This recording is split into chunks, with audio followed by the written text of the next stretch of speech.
Un asunto logístico, tenemos una liga que sostiene prácticamente 300 participantes. Ajá. En caso dado que sobrepasemos los 300 participantes y el Zoom ya no permita entrar a más participantes, entonces, bueno, se hará la transmisión directamente por el Facebook de la Escuela de Ciencias Sociales y Gobierno del Tecnológico de Monterrey. Ahí van a poder encontrar la grabación en vivo. Entonces, bueno, pues esa es un poco la idea.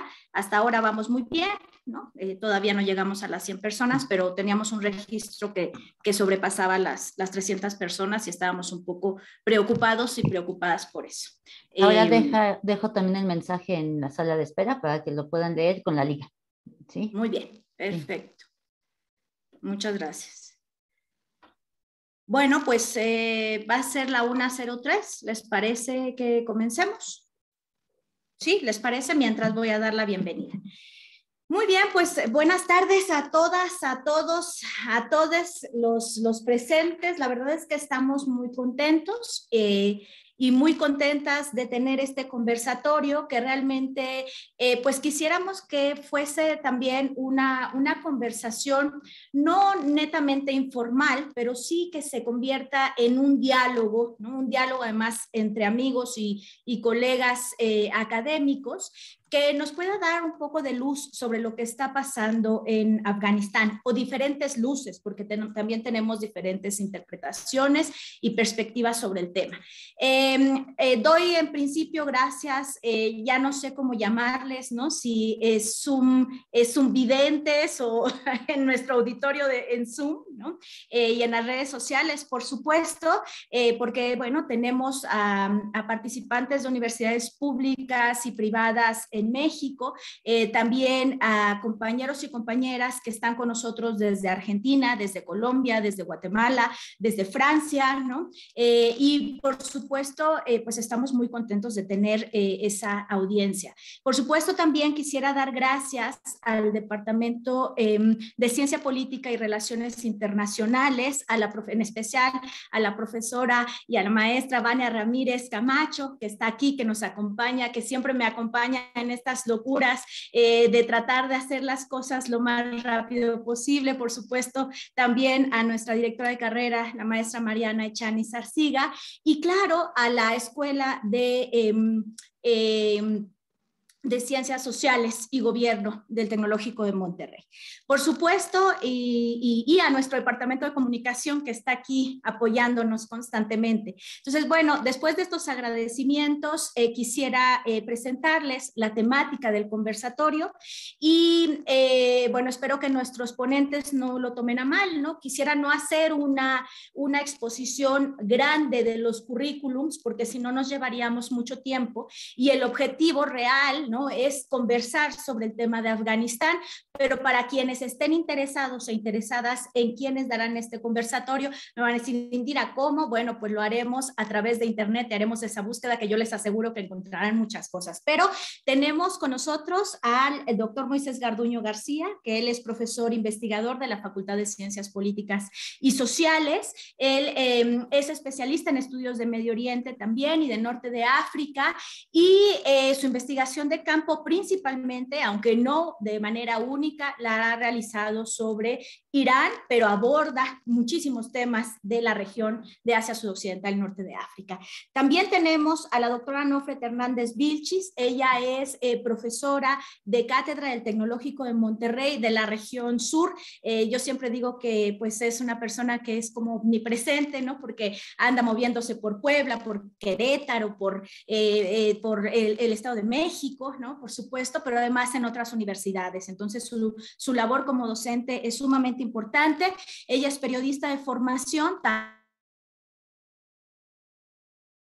de Asia Sudoccidental y Norte de África, y su investigación de campo principalmente, pero no de manera única, la ha hecho en Palestina. Tenemos al doctor Francisco Daniel Abundis. Él es profesor del Departamento de Relaciones Internacionales, Economía y Ciencia Política del Tecnológico de Monterrey, Guadalajara. Me da muchísimo gusto porque además le damos la bienvenida a nuestra institución, y por supuesto él es egresado del Tecnológico de Monterrey, pero realizó realizó su doctorado en la Facultad de Ciencias Políticas y Sociales. También de manera muy especial, su investigación de campo es en Palestina. Y aunque no únicamente, no únicamente ha estado en Marruecos y por supuesto en otros países. Y en mi caso, su servidora, soy la doctora Indira Sánchez, soy profesora del Departamento de Ciencia Política y Relaciones Internacionales del Tecnológico de Monterrey, Ciudad de México. Y pues me dedico también, ya cada vez me digo menos especialista, ¿no? Pero me dedico a temas de Asia Occidental también y Norte de África, específicamente de Marruecos, el Sáhara Occidental, Argelia, Túnez. Y bueno, con esta pequeña presentación, pues vamos a dar paso, preparamos algunas preguntas para que este conversatorio tenga de alguna manera un hilo conductor y me gustaría comenzar, nuestros ponentes ya conocen la dinámica, entonces me gustaría comenzar, si es posible, con la primera pregunta que gira en torno a cuáles han sido los elementos políticos y sociales que son relevantes para comprender el devenir histórico de Afganistán. Esto es muy importante porque incluso en estas últimas 2 semanas que hemos hecho muchos esfuerzos académicos en medios de comunicación y demás para conocer un poco la historia de Afganistán, también se han dicho cosas que están también un poco estereotipadas. Entonces, la primera pregunta se encamina a los procesos históricos y vamos a tratar todos de responder todos y todas, ¿no? Esta pregunta en principio. Entonces, me gustaría comenzar con el profesor, con el doctor Daniel Abundis y sucesivamente vamos intercambiando la información. Muchas gracias. Bienvenido. Listo, ahora sí. Muchísimas gracias. Buenas tardes a todos y a todas. Agradezco muchísimo a la profesora Indira por haberme hecho la invitación y por haber coordinado esta iniciativa con otros queridos colegas. En ese sentido, y atendiendo al primer planteamiento hecho por la profesora, en un momento también en donde nos han llovido los análisis por parte de la prensa local, regional e internacional, y que, bueno, me parece que todavía no conocemos a profundidad los alcances de las dinámicas que se están sucediendo al interior de este escenario, ¿no? Y de entrada, algo que comentaba Indira y que me parece fundamental compartir con el foro, el hecho justamente de que pues Afganistán no es Medio Oriente. Yo creo que esto es fundamental de entrada, ¿no? Porque de repente asumimos que la región es Medio Oriente y no, me parece que responde a otras dinámicas muy particulares y de entrada a procesos históricos, atendiendo a la primera pregunta que hacía Indira. En primera instancia, en cuanto a procesos históricos, yo me atrevería a decir una zona de influencia y de carácter geopolítico trascendental para distintos estados-nación.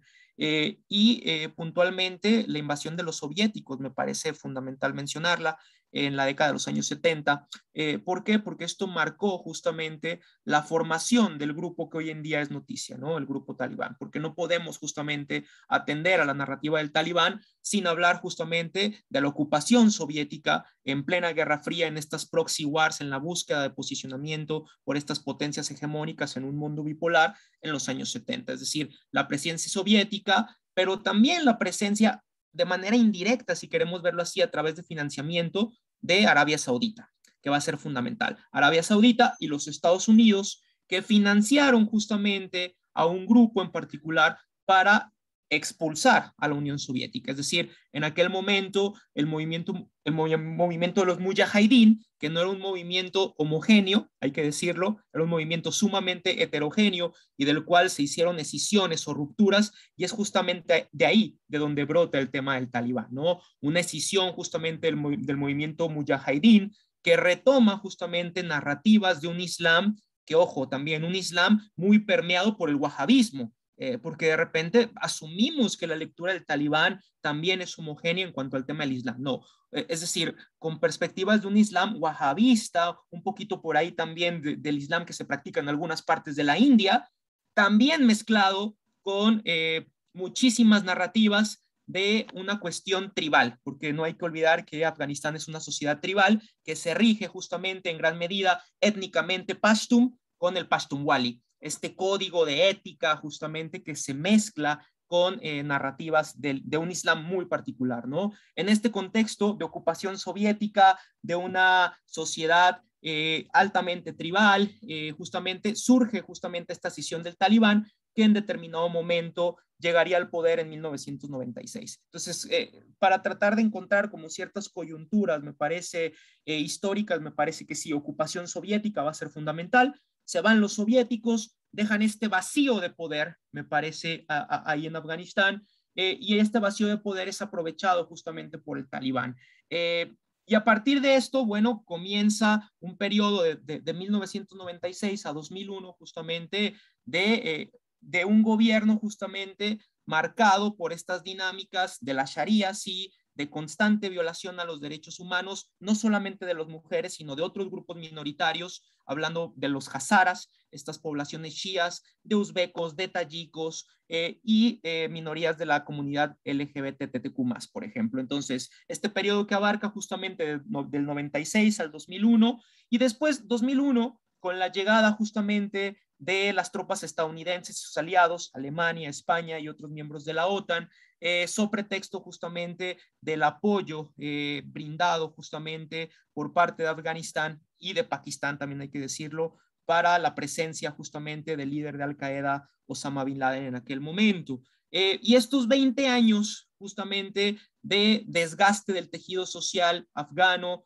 20 años justamente de violencias de toda índole, y 20 años justamente de la búsqueda de Estados Unidos de imponer un gobierno a la usanza democrática, así como lo buscó en Irak, sin considerar, reitero, las narrativas multiétnicas y multiconfesionales que coexisten al interior de Afganistán. Es decir, Estados Unidos buscó la misma receta desde mi óptica que buscó en Irak, es decir, imponer un gobierno a su modo, pero que a final de cuentas nunca respondió en Afganistán a la realidad del Estado afgano como tal. Es decir, históricamente en Afganistán, y esto desde antes de la presencia de los soviéticos, me atrevo a decir, ha sido un lugar gobernado por las narrativas de la élite pashtun y nunca se le ha dado justamente voz ni participación política a otras minorías. Esto me parece muy importante rescatarlo. Y con la llegada de los Estados Unidos, esto no cambió. Es decir, se siguió y se impuso justamente una narrativa de élite en función de los intereses económicos y políticos de los Estados Unidos,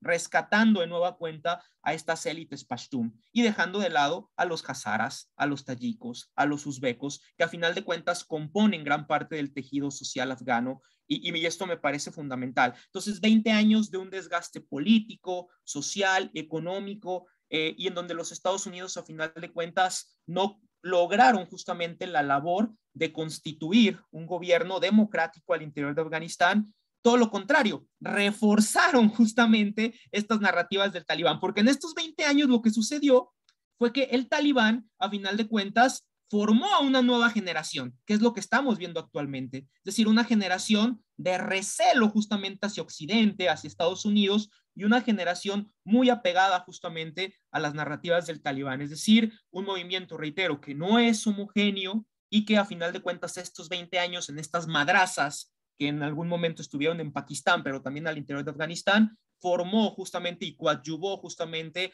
a esta radicalización de muchísimos jóvenes que hoy en día forman parte de este Talibán que se vende como moderado, pero que bueno, ya hablaremos de eso en otra intervención, pero me parece que por ahí podríamos encontrar estas coyunturas de manera muy somera, Indira. Muchas gracias, querido doctor. Nofret, adelante.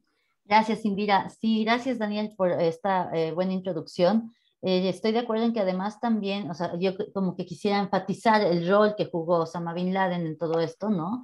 Y Al Qaeda, porque finalmente creo que parte del problema es que ahorita decimos, ay, es que sí, 20 años de ocupación estadounidense, de intervención. No, o sea, ya habían intervenido de manera más indirecta antes, a través de Osama Bin Laden, que primero les sirvió para tratar, o sea, la CIA lo formó para tratar de expulsar a los soviéticos de Afganistán, y después los abandonó, ¿no? O sea, tampoco fue una intervención tan directa, pero bueno, los dejó ahí a su suerte. Osama Bin Laden establece en Afganistán Al-Qaeda. Ellos no son afganos. Al-Qaeda, bueno, los que llevaron a cabo los ataques terroristas del 11 de septiembre en nombre de Al-Qaeda, dirigidos por Osama Bin Laden, no eran afganos, ¿no? O sea, también hay que recordarlo, eran saudíes y egipcios en su mayoría. Y, y este es el pretexto que ocupa Bush para iniciar su guerra contra el terrorismo, ¿no? Una guerra que a 20 años vemos que es un total fracaso, como me atrevería a decir que la guerra contra el narcotráfico, pero no nos vamos a meter en comparaciones ahorita.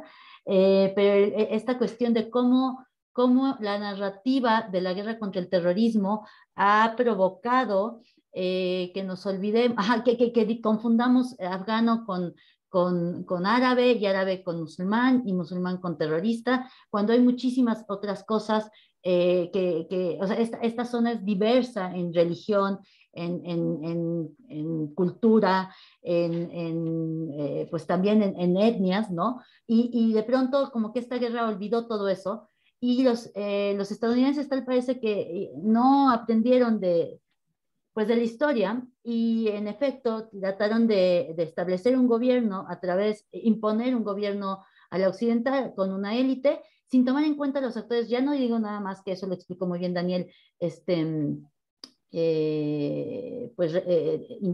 internos en Afganistán, sino también regionales, ¿no? Recuerdo que por ahí en algún momento Irán se ofreció a ayudar también como en la construcción de este gobierno y pues por supuesto no lo tomaron en cuenta y quizás hubiera sido importante e interesante como realmente hacer que esto fuera un proceso interno y regional, no solamente una imposición. Yo también creo que Afganistán es el ejemplo más claro de cómo las imposiciones son un rotundo fracaso, pero no es el único ejemplo, o sea, es el mejor ejemplo. Pero Irak y Siria, principalmente Irak, es el otro ejemplo, ¿no? Precisamente. Quizás no fue tan catastrófica la salida de los, bueno, que ahí siguen, pero la intervención de los estadounidenses, pero provocó esa intervención el surgimiento de Daesh. Y después se tuvieron que ir a meter a Siria y dejaron también a Siria pues abandonados, ¿no? Con Trump. Y sí, insisto en que hay que tomar en cuenta esta cuestión de la narrativa, que además de que es a lo que me dedico, pues yo sí veo que ha crecido, que esta guerra lo único que ha provocado es como el crecimiento de una islamofobia en el mundo entero, en la cual pues no solamente los afganos se ven afectados, ¿no? Y se reduce a que son musulmanes y son terroristas, ha afectado a la región de Asia Occidental en general y también a otras regiones aledañas, ¿no? Se confunde inmediatamente musulmán con terrorista y hay que tener en cuenta que pues esta región, insisto, ¿no? Hay cristianos, hay zoroastrianos, hay muchísimas otras religiones también y no todo se reduce al Islam y al árabe, a la cultura árabe, ¿no? Pues no sé, quizás esa es la primera intervención porque si no me voy a ir metiendo en las siguientes preguntas. Muy bien, doctor Moisés, muchas gracias, ¿no, Fred? Doctor Moisés, adelante. Gracias, doctora Indira. Primero quiero sumarme a los agradecimientos que comentaba bien Indira para todos mis colegas que han hecho esto posible y también pues mi reconocimiento y mi agradecimiento al TEC, a la maestra Vania, a la maestra Mariana y a todos ustedes colegas que están aquí. Veo también queridos amigos y empiezo diciendo un poco sobre la importancia, ¿no?, de trabajar este tema.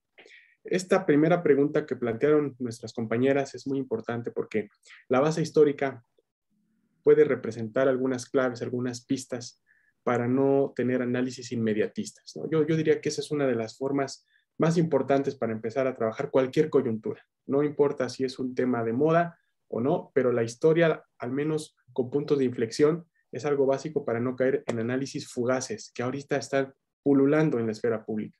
Y por eso, y que también estos análisis, permítanme decirlo, traen un matiz orientalista que es necesario ir reconstruyendo. Dicen que Afganistán ha sido la tumba de los imperios, ¿no? Bueno, citando a nuestra querida Ana Ballesteros, que reside en España, ella dice, cuidado, es la tumba de los imperios, no, es la tumba de los afganos. Cuidado, porque a lo largo de la historia, al menos desde la historia colonial y de influencia colonial británica, acá hemos visto que la historia de Afganistán, la historia reciente, ha estado marcada por una serie de intervenciones militares, ¿no? Y ese es el primer punto de inflexión que quisiera retomar, considerando lo que han dicho Daniel y Nofred. Yo quisiera compartir 3 puntos de inflexión, si me permiten, para no robar mucho tiempo de esta parte. El primero es lo que decía Daniel, la parte de la intervención soviética, luego la parte donde los talibanes toman el poder después de esa intervención y luego lo que viene después. Un matiz importantísimo. En la intervención soviética, que es cuando el Partido Comunista se hace del poder en Afganistán, La resistencia que se crea desde los afganos y afganas en contra de la intervención soviética es formada por alrededor de unas 65 a 70 organizaciones distintas, todas ellas atravesadas por un sentimiento religioso, pero de corte antiimperialista. Eso es muy importante.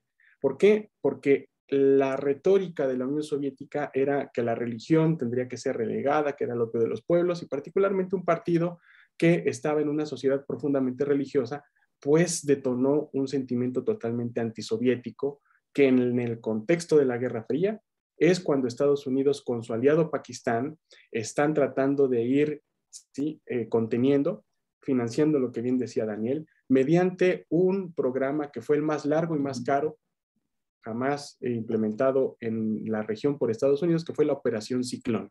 Ese es un dato que yo quisiera compartir con ustedes para que nosotros podamos investigar después de qué se trató, cuánto dinero se gastó. En 1986, en medio de lo que fue en algún momento la doctrina Reagan, alcanzó su máximo esplendor y ahí tenemos una pista para entender la cantidad de armamento, entrenamiento y una serie de logística que los mujahidín afganos, particularmente 7 organizaciones que fueron las que se entrenaron en las escuelas pakistaníes, las llamadas madrasas, fueron los que al final fueron los mejores entrenados, y después de la salida de los soviéticos, después de esta resistencia de guerra de guerrillas y de guerra asimétrica, son los que se imponen sobre el resto de las otras organizaciones que de alguna manera no recibieron esta inversión por parte de Estados Unidos y la CIA, ¿no? Ese es el primer punto de inflexión que me gustaría compartir con ustedes.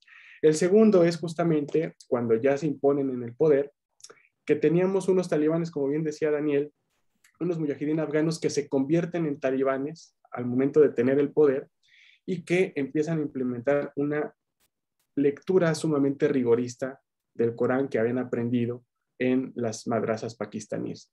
Hay colegas que dicen que les enseñaron no a pensar el Islam, sino a recitarlo nada más. Yo no estoy de acuerdo, porque también en las madrasas hubo una lectura del Islam, de la lectura de Obandí, de los elementos salafíes y del código del value, Pashto value que decía Daniel, con un matiz anti-injerencista. Entonces los enseñaron a pensar, pero con un matiz sumamente anti-injerencista, que después empezaron a diseminar contra las otras minorías afganas, que como bien dicen mis colegas, pues han sido un país sumamente diverso, y las minorías, por ejemplo, uzbecas, tayicas, que en algún momento quedaron dispersas fuera después de los soviéticos, entonces empiezan a perder poder y los talibanes empiezan a implementar esta lectura rigurosa del Corán.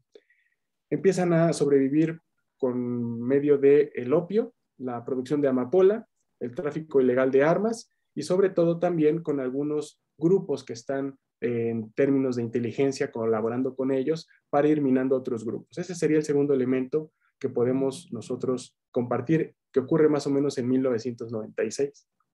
El tercer elemento es lo que comentaba Nofret, que yo nada más quisiera complementar, cómo con la llamada guerra contra el terrorismo, este gobierno que estaba iniciando el Talibán, que incluso le prometió a Naciones Unidas bajar la producción de opio a cambio de un reconocimiento internacional en aquella época, es atravesada por esta guerra contra el terrorismo y la intervención estadounidense. Y esa intervención lo que provoca es un rompimiento muy profundo del tejido social, en donde todos estos talibanes afganos, mayoritariamente pashtunes, dejan el gobierno central y se repliegan a la zona fronteriza con Pakistán, que también es mayoritariamente pashtun. No lo digo por orientalista, sino porque los afines lingüísticos, étnicos, les van a permitir sobrevivir para ir y venir de la frontera y sobrevivir política y militarmente hablando. Y esto hace que los Estados Unidos impongan también un nuevo contexto de carácter imperial, pero ahora marcado por la guerra contra el terrorismo y los valores del American Way of Life. Como ustedes saben, y ya sin tomar mucho tiempo, esto representó, como bien dijo Daniel, un fracaso por la serie de usos y abusos del uso de la fuerza que cometieron las tropas, que en lugar de regresarse en el 2002, cuando ya habían replegado los talibanes a esta zona que les comento, decidieron quedarse en el país, aletargando la guerra, creando lo que ellos llaman daños colaterales, lo que nosotros llamamos reportajes ya de manera críticos en la prensa internacional, generando pues todo este malestar dentro de la misma opinión pública también estadounidense, ¿no? Yo lo dejaría aquí como estos elementos clave, atendiendo a la pregunta, para más o menos nosotros después poder ir profundizando en cada uno de ellos para recuperar detalles y evidencias para esto que estamos diciendo, ¿no? Muchas gracias, doctora. Muchas gracias, querido Moisés. Y bueno, yo sé que soy moderadora, pero también soy participante. Entonces voy a tomar algunos pocos minutos nada más para ahondar un poquito también dentro de lo que han dicho nuestros colegas y nuestras colegas. Y creo que también algo que mencionaba el doctor Moisés es muy importante. He escuchado constantemente esta idea de la tumba de los imperios, pero nunca se señala Afganistán como este lugar en donde existe, este territorio en donde existe una vinculación dentro de Asia Central, pero además junto con la parte de Europa y la zona de Asia. Es muy importante pensar que además Afganistán fue la antigua zona de Bactria, que al mismo tiempo tendríamos que estar hablando que Afganistán, tenemos a Alejandro Magno, ¿no? Que también generó también por ahí algunas estructuras sociopolíticas importantes, que los árabes llegaron y que curiosamente se generó una resistencia muy fuerte dentro de Afganistán cuando los árabes llegaron, y es importante señalar porque a veces hay un desconocimiento frente a esto, y lo digo porque lo escuché en los medios de comunicación. Afganistán no es un país árabe, entonces hay que tener mucho cuidado con eso, ¿no? Llegaron los árabes, pero hubo una resistencia, y al mismo tiempo también ha sido una zona muy importante en lo que Toynbee llamó el imperio de las estepas, ¿no? Que en realidad es una zona de paso, y que eso nos da una pauta para entender por qué durante el siglo XIX y siglo XX, por supuesto, estamos hablando de que Afganistán se convirtió en una zona geopolítica muy importante. El siglo XIX, por supuesto, va a estar asediado por Gran Bretaña, porque además tiene un contexto geográfico que vincula a India y a India, a Pakistán, después de la partición en 1947, pero al mismo tiempo también tendríamos que estar pensando que se generan en esta dinámica histórica. Creo que podríamos estar hablando incluso de 3 niveles, es decir, un nivel intraestatal, otro regional, uno transnacional, y de hecho agregaría un cuarto, que sería el sistémico, ¿no? En este sentido de intraestatal es visualizar, y creo que eso es muy importante, cómo está conformado Afganistán y cuáles han sido las dinámicas al interior de grupos étnicos que necesariamente han tenido una autonomía, además por la situación geográfica, ¿no? Y que se ha debatido realmente poco si esta idea de Estado-nación que se exporta con un proceso de colonización realmente queda allegado al contexto afgano, ¿no? Y yo siempre digo no solamente Afganistán, Libia o Yemen, por ejemplo. Y desde el otro punto de vista también tenemos que ver la situación religiosa. Complementando un poco lo que decía la doctora Nofret, creo que también es importante visualizar que tenemos Zoroastra,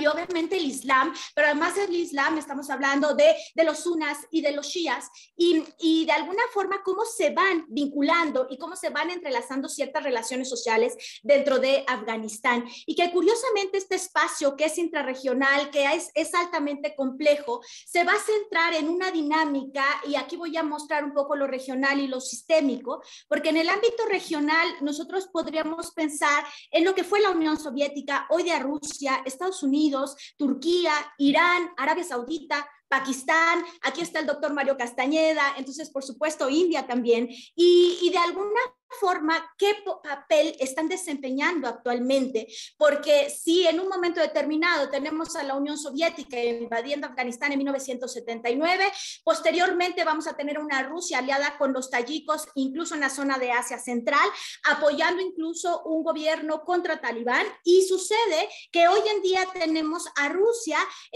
negociando, no solamente hoy en día, sino desde 2007 con los Talibán, porque por ahí van a pasar los gasoductos, pero también no se nos olvide que es una tierra que ya se ha descubierto que tiene litio, y que es una tierra en donde hay tierras raras, o sea, minerales de tierras raras. Y esto es muy importante porque los intereses geopolíticos están cambiando dentro del contexto histórico, y creo que eso lo podemos visualizar incluso con China, con los nuevos intereses que tiene, y al mismo tiempo va a tener un enfoque transnacional, porque vamos a tener la parte de la religión y cómo se ha manipulado un poco también también esta religión islámica, ¿no? En contextos diferentes, por Arabia Saudita, obviamente por Afganistán, incluso por Irán, un Irán que no podía ver a los talibán, obviamente, ¿no? Entre 1997 y 2001, y ahora tenemos a un gobierno iraní que está negociando con los talibán. Entonces, creo que es muy importante esta contextualización y, por supuesto, la cuestión sistémica, que creo que es muy importante. Antes lo teníamos mucho más claro porque estábamos hablando de un contexto de Guerra Fría, ¿no? Y entonces como que era muy emblemático estar mencionando a Estados Unidos y a la Unión Soviética. Pero hoy en día estamos en un contexto multipolar, con múltiples intereses políticos y con múltiples intereses económicos, que por supuesto nos va a llevar a incluso, yo diría, desdoblamientos de los estados dentro del contexto afgano. Y ya en una segunda pregunta yo diré qué es esto de desdoblamiento del estado, ¿no? Pero bueno, creo que yo podría dejarlo ahí para no tomar más tiempo y voy a hacer una segunda pregunta y ahora voy a cambiar el orden de los participantes, ¿no? Entonces, en una segunda pregunta hemos visto de alguna manera que la intervención estadounidense, algunos dicen que ha fracasado. Yo diría que, bueno, ya después daré mi opinión. No sé si necesariamente podemos decir que ha fracasado, pero son 20 años de intervención estadounidense, de la presencia de la OTAN, de la presencia de ISAF. Creo que sería muy importante empezar a analizar cuáles son los escenarios geopolíticos a corto y a mediano plazo que se empiezan a visualizar en Afganistán. Tras el fracaso precisamente de esta intervención, de esta presencia estadounidense, ¿qué está pasando? ¿Cuáles son las luchas de poder? ¿Desde qué diferentes perspectivas lo estamos viendo? Bueno, se supone que era una pregunta, ya puse como 4 dentro de una, pero vamos a cambiar un poco el orden de participación y entonces, bueno, voy a dejar al doctor Moisés que empiece y después nos vamos con la doctora Nofret. Adelante, muchas gracias.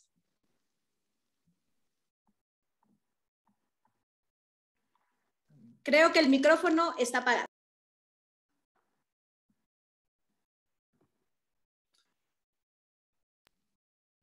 Okay, está silenciado. Ya, perdón. Ya está. Ya. Ah, no, ya está. Gracias. Es que no se podía desactivar el micrófono, pero ya se pudo. Ay, ahí saludamos a Mariana, que ya se conectó, mi querida Marianita Mesa. Bienvenida, mi querida Mariana. Bueno, pues esta pregunta es la pregunta del millón, Indy, que muchos colegas están ahorita tratando de contestar, porque como los acontecimientos están en desarrollo, hay muchas formas en las que se pueden ir construyendo diferentes escenarios. Entonces es muy arriesgado que en estos momentos digamos, pero sí hay pistas para hacer este análisis que nos dice Indira. Primero, en lo del fracaso, yo creo que hay evidencia para decir que las tropas estadounidenses están recibiendo un golpe a su reputación, a su papel como potencia internacional. La forma en la que se están yendo también con muchísimos problemas es vergonzosa para lo que en algún momento fue el país que produjo el 60% del PIB mundial y que reconstruyó Europa con el Plan Marshall y que después se saltó el Consejo de Seguridad para invadir Irak, etc. Y eso, desde el punto de vista político, representa una vergonzosa derrota, un vergonzoso golpe a su reputación, pero también es verdad que hubo ganadores dentro de Estados Unidos con esta guerra de 20 años. Los fabricantes de armamento de las principales compañías transnacionales como Lockheed Martin, Northrop Grumman, IBM Systems, entre otros, todavía tienen congresistas dentro de Estados Unidos que están pidiendo que Estados Unidos vuelva a abrir la base de Bagram, que está al norte de Kabul, para terminar de evacuar y en esos casos quedarse para probables contraataques de lo que estamos viendo ahora con el Estado Islámico del Juzestán. Yo pienso que esto no va a suceder, ¿no? Que Estados Unidos ya está cumpliendo con el guión de los acuerdos de febrero del 2020 y que en este sentido pues no van a regresar, pero sí constituye no un juego de suma cero donde hay ganadores y perdedores y perdió Estados Unidos y ganó China, no. Eso yo no se lo recomiendo, que a pesar de que hay tendencias, es cierto que ahorita podemos ir haciendo matices, pero en todos los jugadores regionales y locales hay grupos con diferentes intereses. En este caso, los que se hicieron millonarios, que no querían salir dentro del territorio afgano, ahora lo están viendo por esta derrota a nivel político que estamos comentando, y que además pues tiene que ver también con lo que a nivel interno en Estados Unidos se estaba debatiendo mucho desde la época del segundo periodo de Obama, que era que la gente pues ya quería que las tropas volvieran a casa, ¿no? Hubo una fuerte presión, no tanto, no sé si como en Vietnam, pero sí hubo una fuerte presión para que los presidentes trajeran a las tropas, a tal grado de que eso se convirtió en un tema de campaña en Estados Unidos. Trump lo prometió, incluso firmó el acuerdo con los talibanes en plena etapa electoral, pensando que esto le podía ayudar a ganar la reelección que finalmente no pudo ganar, y finalmente lo que hace Biden es seguir ese guión de acuerdo con los acuerdos de febrero de 2020. Ahora, en este mundo interpolar, el cambio que estamos viendo aquí con los talibanes en Afganistán puede detonar muchísimos cambios muy interesantes. Pero esto es a nivel de hipótesis de trabajo, porque todo puede pasar, y así como ayer el Daesh se echó 3 ataques o dos ataques en el aeropuerto y uno fallido, bueno, veamos que también pueden cambiar las cosas muy rápido. Pero si el talibán logra una transición política ordenada, no sé si incluyente, pero sí con un reparto de poder que incluya grupos remanentes del gobierno de Ghani, particularmente la gente que está en la zona del Panjshir, y algunos grupos que trabajaron con la ocupación, que ahora se han arrepentido y que dicen que van a trabajar en la administración para mantener la estabilidad política que los talibanes necesitan para ir por los recursos económicos en instancias internacionales que son básicos para mantener el orden social, como todo está conectado. Es probable que entonces Irán, como bien dice la doctora Indira, pueda iniciar estas pláticas de pragmatismo con los talibanes, incluso reconocerlos internacionalmente, para que entonces toda el área del Asia Central, con esta potencial entrada que tiene Irán al Consejo de Cooperación de Shanghái, pueda potenciar esta zona estratégica de la que hablaba Indira, en medio de este nuevo orden geopolítico en esta zona. Litio, minerales, cobre sobre todo, hierro, también hay muchísimo hierro, talco en Afganistán, oro, diamantes. Esto puede ser algo novedoso para la política regional que intenta hacer China en el Asia Central, considerando los gasoductos que comentaba Indira, que pueden pasar por ese territorio afgano en mediano a largo plazo, ¿no? Pero para eso, para ese escenario que es el ideal que muchos vecinos quisieran, Pakistán, China no quiere un Afganistán fallido, que pueda convertir su frontera de 76 kilómetros en una zona porosa, quiere estabilidad, ha ofrecido dinero a cambio de estabilidad en una visita que pagó el Comité Político Talibán a Pekín en julio de este año, recibidos por Wang Yi, ministro de Exteriores, y todos los vecinos, incluso podría pensar también, ahí nos dirá el doctor Mario, hasta India podría estar pensando también en una política de estabilidad. Necesitan sobre todo que el talibán sea capaz de evitar todo lo que no pudo evitar el día de ayer. Ataques de Daesh Khorasan, ataques de grupos baluchistanes, que históricamente han estado también contrarios, formación de nuevas milicias en la zona tayika, por ejemplo, donde hay algunos grupos que todavía están resentidos, y lo más importante, y con esto cierro, la negociación que pueden tener al interior de los propios talibanes. Porque así como los estamos viendo, también es necesario decir que hay grupos dentro de los talibanes que no estaban de acuerdo con la negociación con Estados Unidos, que históricamente han mantenido redes de cooperación con fuertes grupos como Al-Qaeda. Estoy hablando, por ejemplo, de la red Haqqani, que es una red de los más conservadores. Estuvieron presos en Guantánamo, fueron presas de los centros de detención, de tortura que se crearon en Afganistán, que fueron publicados por los Afghan Leagues, y están muy resentidos y muy enojados con los altos mandos como el Mullah Baradar de haber hecho este acuerdo de febrero del 2020. Entonces, esos retos que tiene el talibán a nivel, como decía Indira, local, con estos grupos, a regional, con los vecinos, y al interior de los propios talibanes, son pistas que nos van a poder entonces ayudar a ver si este escenario geopolítico de la nueva ruta de la seda, de la Organización de Cooperación de Shanghái, una nueva lectura de los iraníes con los talibanes afganos, se puede dar en el corto mediano plazo. Y esto pues hay que ver cómo lo va a tomar Estados Unidos y cómo se va a replegar o a realinear geopolíticamente con algunos estados de la zona, ¿no? Lo que sí, y ya con esto ya les prometo que ya me callo, y estoy seguro que después de salir de Afganistán irá a realinear tropas a zonas del Golfo y a Irak, porque si Estados Unidos pierde Irak, entonces se puede hablar de un final de la etapa histórico-hegemónica de Estados Unidos en el Medio Oriente, porque si pierde Irak, entonces ya para qué está militarmente con Israel, con Arabia Saudita, con Emiratos Árabes Unidos, si esta zona de influencia que quiso tener en estos últimos 20 años no la ha podido canalizar, ¿no? Ese sería mi comentario por esta pregunta muy interesante de Indira. Muchas gracias. Muchísimas gracias, Moisés. ¿Está Nofred? ¿Listo, Nofred? Sí, bueno, solamente retomando que ya lo han dicho, pero es importante enfatizar esta idea.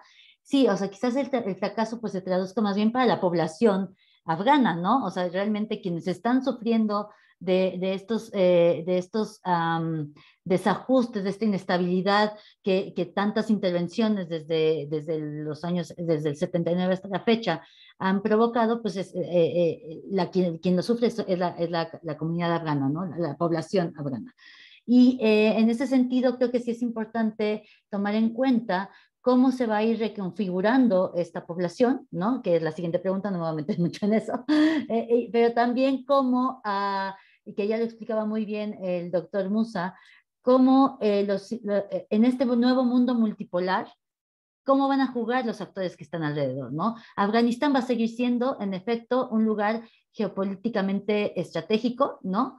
Sigue siendo, como ya lo dijo el doctor Musa, este paso y por lo tanto, quizás no Estados Unidos ahorita.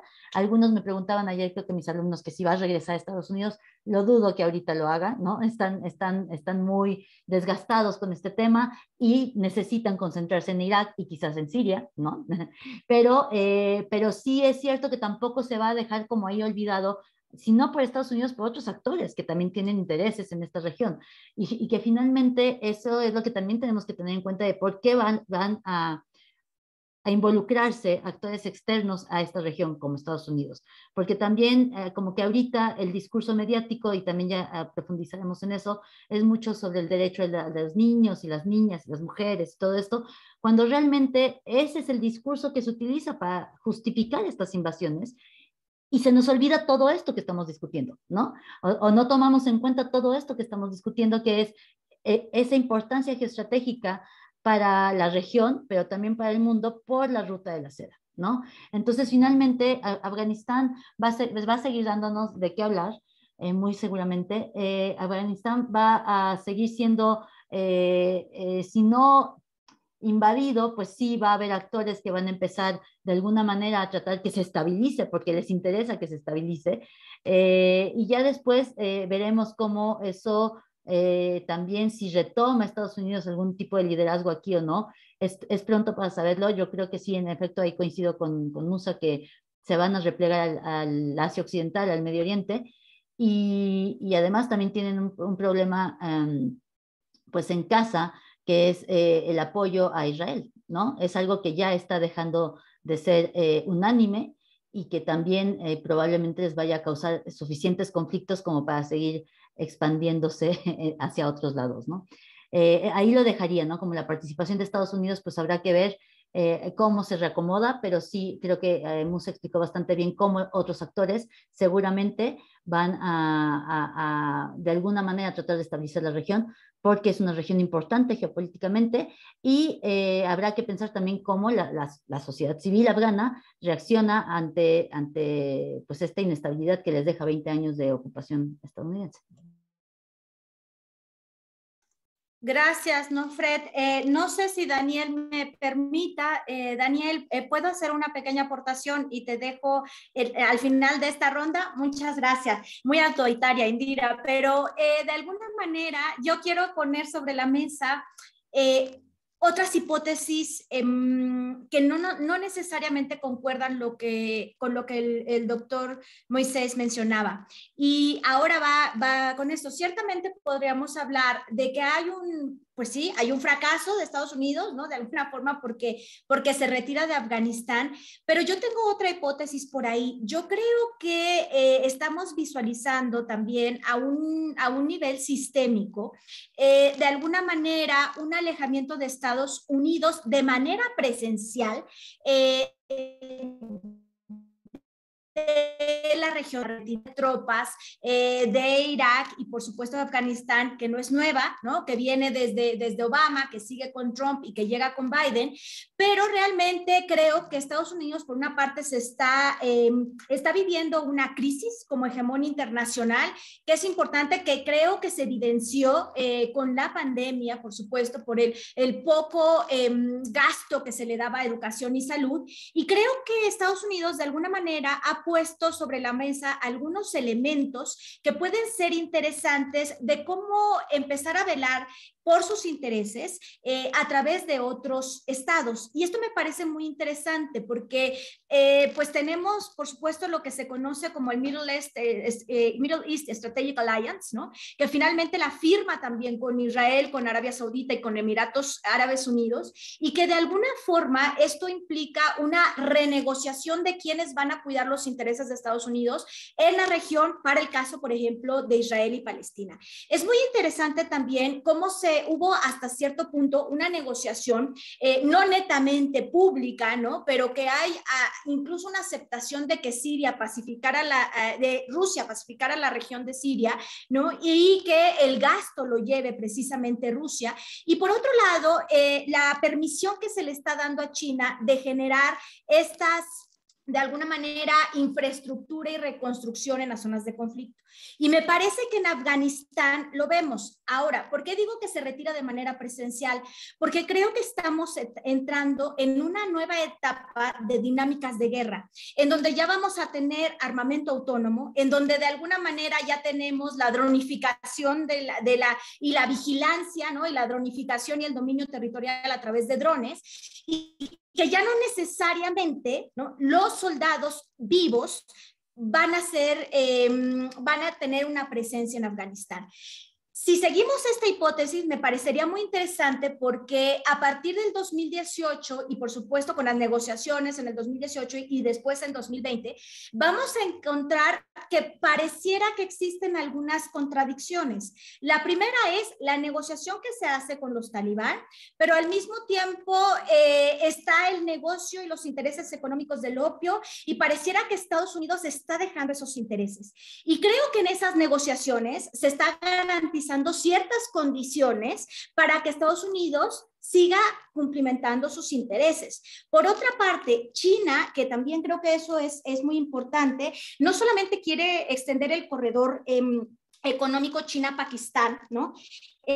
Sino que también está dando provisiones en infraestructura, en energía, en minería. Rusia tampoco lo tiene sencillo, porque Rusia estuvo negociando con los tayikos durante mucho tiempo, que eran antitalibán, y ahora sucede que pues es un gobierno que está apoyando a los talibán, pero que al mismo tiempo todavía sigue pensando que por ahí van a pasar, digamos, algunos gasoductos, que finalmente es la política exterior que está manejando Rusia a través de los energéticos.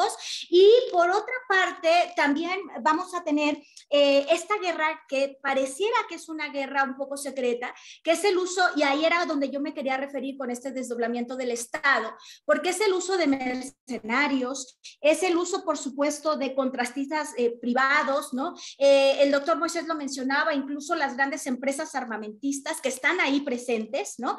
Y por otra parte, creo que sería bien interesante cómo se está dando la instrumentalización política del dominio del mercado de la droga. Entonces, yo no visualizo completamente, que era un poco lo que decía Moisés, no lo podemos poner en colores completamente diferidos, ¿no? Porque no podemos hablar completamente de un fracaso. Yo creo que incluso se están garantizando ciertos intereses sin necesidad de un ejército presencial. Y lo dejaría como pregunta no para el conversatorio, porque es algo que no he podido resolver, ¿no? Y que mi cabeza está por ahí dando vueltas y vueltas y vueltas. La gran pregunta es si en estas guerras secretas, incluso en estas nuevas explosiones que tuvimos con nuestro remasterizado ISIS-K, ¿no?, que ahora le llaman ISIS-K, pero bueno, con la presencia de estas explosiones, pareciera que nuevamente la inestabilidad política de la región está presente, y también cómo puede generarse una justificación para una nueva intervención. Entonces, creo que por ahí voy a dejar la palabra al doctor Daniel, y tenemos una mano del doctor Mario Castañeda. le podemos dar la palabra, si la mesa está de acuerdo, después del doctor Daniel. ¿Les parece? Muchas gracias. Daniel. Listo, estaba silenciado. Muchas gracias, Indira, por el planteamiento. También a Moy y a Manfred. Un poco para complementar, me parece que ya con la línea que ustedes comentaban, de entrada a puntualizar que asumimos el fracaso de Estados Unidos, pero en un momento, como bien mencionaba Indira, de transición hegemónica. Me parece que esto es fundamental, situarnos en esta época de transición hegemónica en donde asumimos que Afganistán, después de la salida de las tropas estadounidenses, es un caos, pero el caos se mantuvo a lo largo de estos 20 años. Me parece que esto es importante mencionarlo porque estos 20 años estuvieron enmarcados por 4 presidentes de Estados Unidos con discursos encontrados, porque George Bush en primera instancia dijo, estamos por derrotar al Talibán, ¿y qué pasó? Se mantuvieron. Y después vino la transición con Obama, donde se mantuvieron las tropas, con Donald Trump, que se firman justamente algunos acuerdos para dejar estas tropas, y finalmente Biden, en un contexto muy particular, agudizado por la pandemia, por la política doméstica, pero me parece que 20 años están enmarcados por un éxito en términos comerciales para los Estados Unidos. Es decir, 20 años enmarcados por las dinámicas del capital, en donde los principales beneficiarios justamente fueron los Estados Unidos. Estos contratos que bien se han puesto y que a final de cuentas se han simplificado, al menos en estos análisis simplistas que ya mencionaba Moisés, pero que a final de cuentas estos contratistas con los señores de la guerra, particularmente estas técnicas, digamos, del dominio del capital, no son propias de las dinámicas de Afganistán. Me parece que se pulieron y se perfeccionaron en Irak. Esto hay que decirlo, es decir, Halliburton, Blackwater, a final de cuentas, todas las prácticas que se pulieron justamente al interior de la ocupación iraquí, las vivimos a lo largo de estos 20 años dentro de Afganistán. Esto me parece que en términos económicos, es decir, se habla de los costes tan altos que representó al erario justamente la narrativa de estos 20 años de ocupación, pero difícilmente vamos a encontrar las cifras de los beneficios a ciertos contratistas, a empresas de manera particular que responden a ciertas élites al interior de los Estados Unidos. Entonces me parece que va por ahí y sobre todo pensando justamente en hacia dónde, hilando un poquito el tema de las preguntas, sobre todo en esta nueva reconfiguración, si podemos llamarla así, pero sobre todo el papel de este nuevo talibán, ¿no? Entre muchas comillas, porque de entrada me parece que esta lectura que se está dando del talibán, lo platicábamos un poco entre cortinillas, Indira y yo, me parece que es una lectura del talibán de Kabul. Ojo con esto, ¿eh? Si se puede utilizar la frase el talibán de Kabul, particularmente hablando de esta diversidad, estamos hablando de un estado donde 3/4 partes de la población vive en zonas rurales y en donde justamente el talibán no es un movimiento homogéneo y es un movimiento justamente con muchísimas rupturas a su interior, como bien mencionaba Garduño, y que en función de esto, me parece que los comandantes, los líderes de las brigadas regionales del propio talibán tienen capacidad de agencia. Es ahí donde vamos a ver realmente la manera de actuar del talibán y que difícilmente nos va a llegar a Occidente. Es decir, estas políticas mucho más apegadas a la propia necropolítica, a las narrativas de asumirnos justamente en términos de un talibán violento, agresivo, que violenta la agencia de las mujeres, de los niños, de las minorías. Me parece que eso lo vamos a ver en las zonas rurales. Me parece que esto no lo vamos a ver en Kabul, justamente ¿por qué? Porque el talibán requiere. Históricamente las relaciones internacionales se tratan del reconocimiento, paradójicamente, ¿no? Y el talibán requiere de este reconocimiento. Este reconocimiento justamente que va a llegar en función de qué? De los intereses geopolíticos y económicos de ciertas entidades, ¿no? El caso de China, ya por ahí bien mencionaba Moy, mencionaba Indira, el tema de los recursos que cuenta Afganistán, por ahí $1 billón en términos de recursos, solamente pensando en algunos, destacándose justamente un contrato en una zona del centro de Afganistán que desde 2008, desde 2008 los chinos ya firmaron a 30 años para la explotación de cobre. Esto es importantísimo. Entonces, a 30 años este contrato ya firmado por los chinos, pero también en un momento de estos nuevos retos que se están gestando en la región, la presencia de China, que cada vez más está buscando tener mayor presencia en Oriente Medio. Ya veíamos también este acercamiento que ha tenido justamente con Irán, la República Popular de China, ¿no? La cantidad de dinero justamente que se va a invertir por ahí en un corredor ya firmado, ya pactado. Me parece que la presencia china va a ser fundamental, pero también, y me atrevería a poner todavía una variable más a este complejo entramado, y yo por ahí, por más que he tratado de documentarme, me parece que un actor también fundamental acá, aunque no en peso, digamos, de reconocimiento a nivel Estado, me parece que otros grupos talibán, sobre todo por el tema de del financiamiento, ¿eh? Esto va a ser fundamental, porque poco hemos visto, pero por ahí los guiños han llegado de Khaled Mashal, de Hamas, por ejemplo, y un poco lo que decíamos, Indira, también. Ahora, otros grupos mucho más radicales en términos de una lectura del Islam, ahora consideran como blandito al talibán, ¿no? Como hereje, como infiel, y no los van a reconocer, y por ahí se pueden cortar también ciertos financiamientos. Pero por otro lado, también van a quedar estas petromonarquías que históricamente han servido como fuente de financiamiento a otros grupos, incluyendo el talibán. Y ahí, entre muchos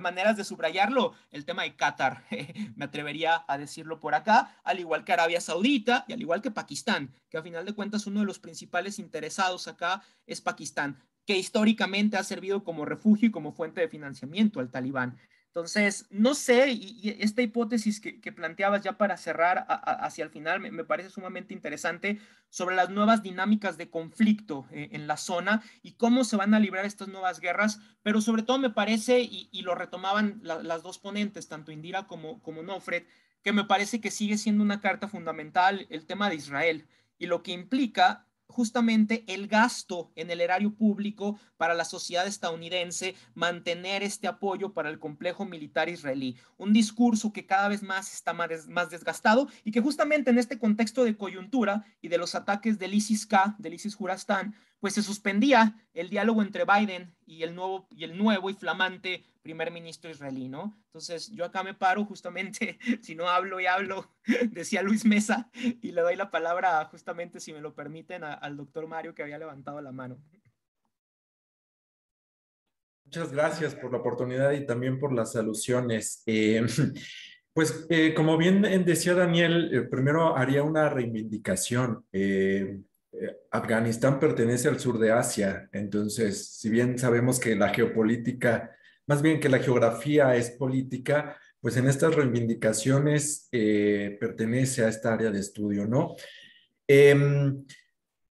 Y también retomando algunas cosas que decía Moisés sobre esta narrativa de quiénes son los ganadores y quiénes son los perdedores. No sé si sea una narrativa que nos ayude a nosotros para tener una mejor perspectiva de análisis de lo que está sucediendo y de lo que va a acontecer. Lo que sí podemos decir es que hay que irle sumando más actores ahí y obviamente está Pakistán e India en esta suma de actores que se van a ver afectados por lo que está, bueno, por lo que está pasando, pero lo que ha pasado a lo largo de la historia en Afganistán.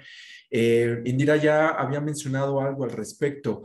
Yo lo que quiero ofrecer aquí como un punto de vista es justamente el lado de India. India no formó parte de las dos negociaciones, ni de la reunión en Moscú, ni de Doha.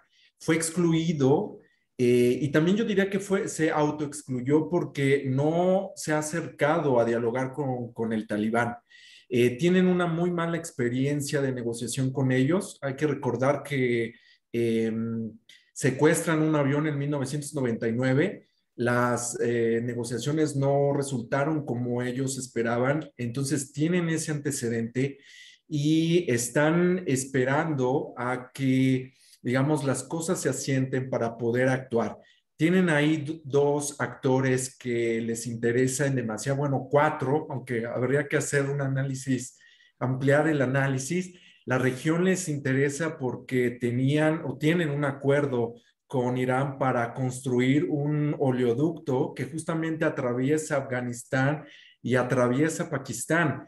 Entonces, esto les va a complicar. Desde algunas narrativas que he escuchado en los medios de comunicación, parece ser que Pakistán es el ganador No lo sé así porque hay un talibán pakistaní que es también muy radical y que les complica y que le complica a este gobierno de Imran Khan las negociaciones, porque Indira ya mencionó algo, tiende a, digamos, más que a rescatar, a exponer las identidades étnicas. Entonces, este talibán pakistaní aspira a crear un Pashtustán y luego hay que sumarle ahí a los baluches, etcétera, etcétera. Entonces, la ecuación se va complicando un poco más. Algo que también quiero destacar ahí es que hasta el momento, bueno, dos cosas. Primero, no solamente Obama, sino al final Trump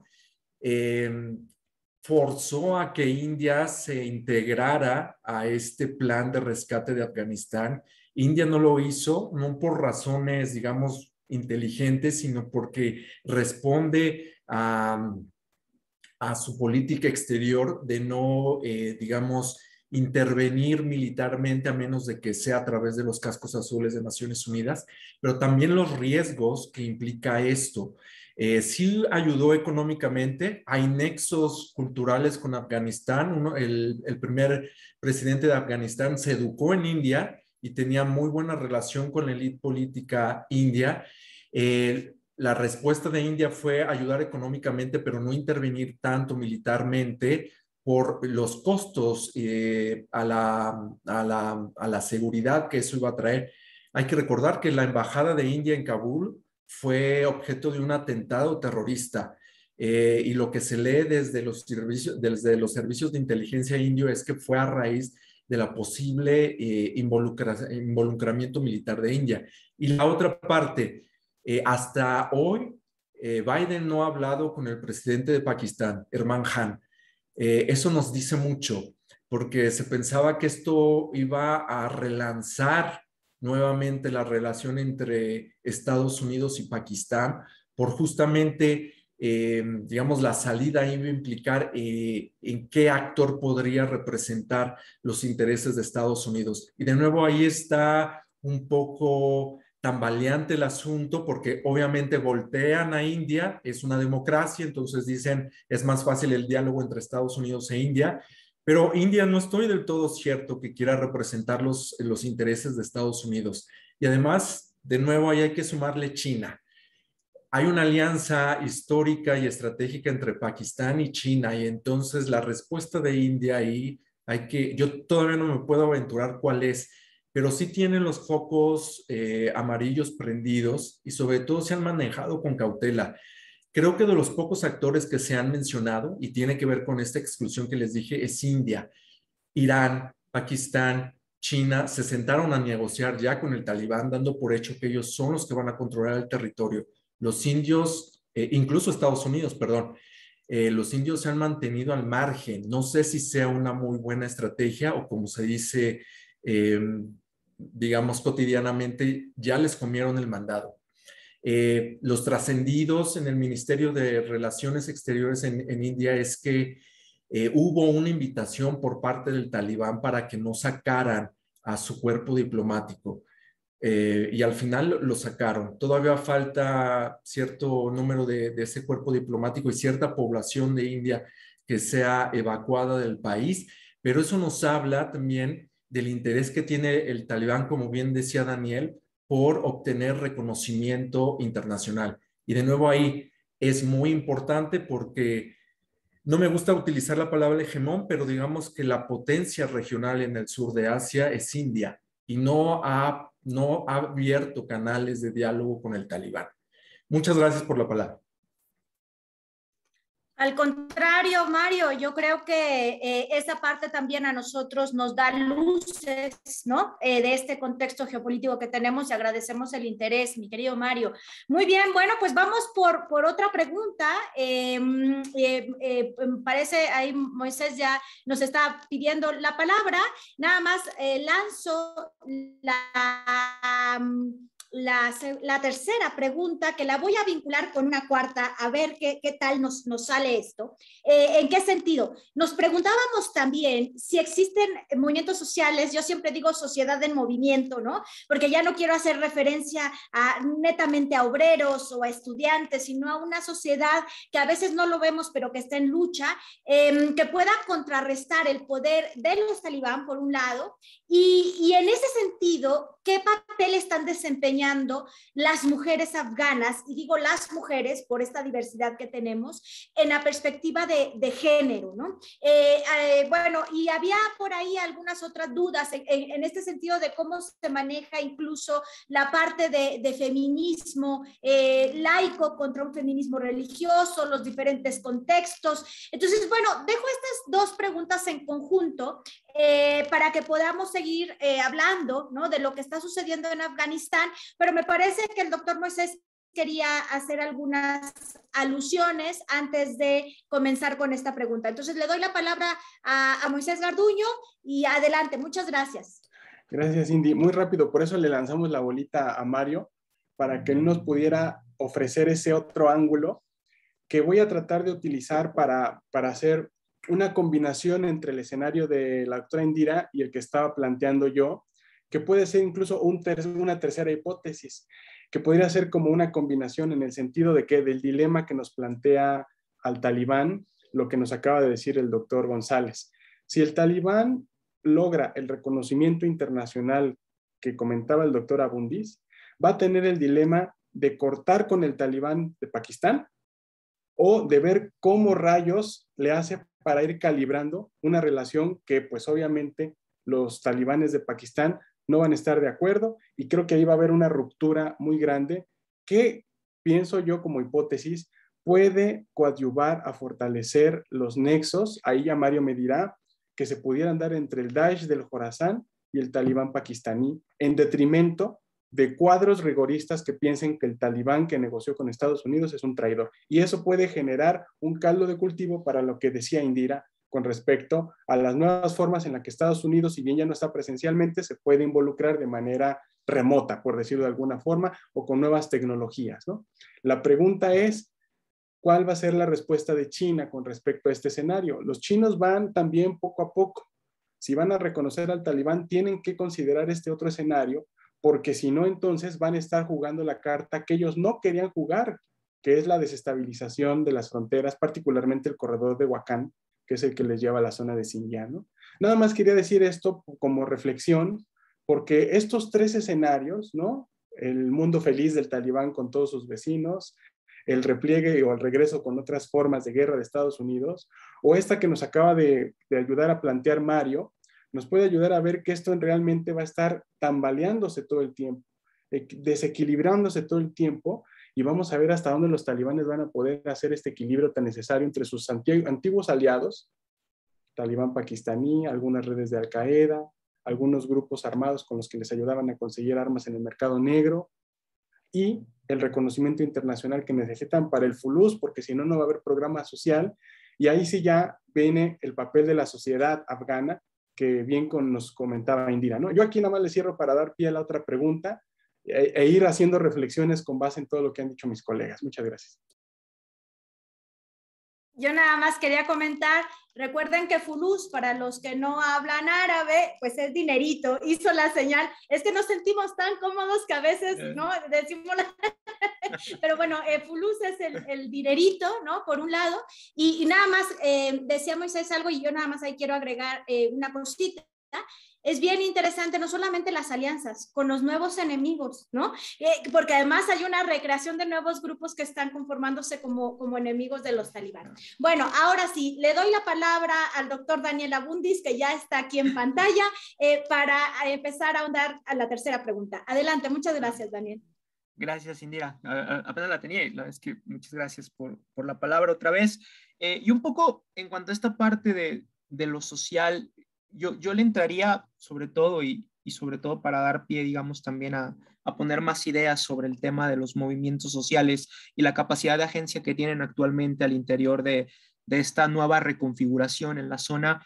Lo primero es como recuperar el hecho de tratar romper con estas narrativas que han imperado en las últimas semanas, en donde, como bien mencionaba por ahí Nofred, me parece, hemos solamente recuperado narrativas en torno a la mujer, en torno a la niñez, como si fuesen justamente las únicas personas que están a expensas justamente de las políticas del Talibán. Y esto justamente desde una perspectiva muy orientalista, sobre todo, pero por ahí también, como menciona, me parece que es Walter Miñolo, que en un texto lo menciona de manera muy acotada y que a mí me gustó muchísimo, que sigue imperando esta retórica reduccionista de la mujer afgana y de la mujer oriental como tal, esta retórica reduccionista justamente, la cual no le da capacidad de agencia y pareciera justamente que el hecho justamente, sus derechos fundamentales se convierten a final de cuentas en una cartita de cambio, ¿no? Es decir, sus derechos van a ser una cartita de cambio para los grupos justamente que pueden asumir el poder. Entonces, me parece que esto es fundamental, ¿no? De no romantizar.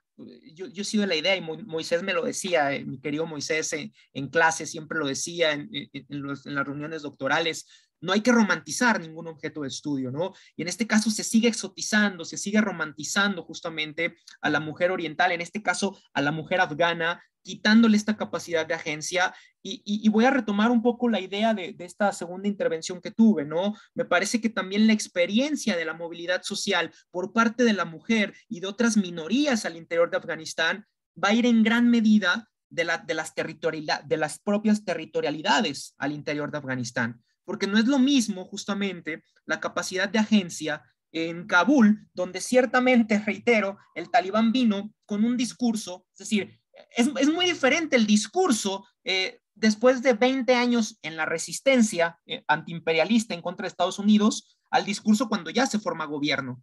Es decir, la parte administrativa. Viene un talibán que dice, bueno, pasaron 20 años, somos más moderados, ya utilizamos las redes sociales, ya damos conferencias de prensa, es decir, somos un talibán más moderado, somos un talibán que además requerimos de todo esto que ya plantean mis colegas, requerimos de este reconocimiento. Y es justamente ahí donde difícilmente vamos a ver, reitero, esta barbarie, ¿no? O esta necropolítica justamente de la que tanto gustan estos grupos extremistas.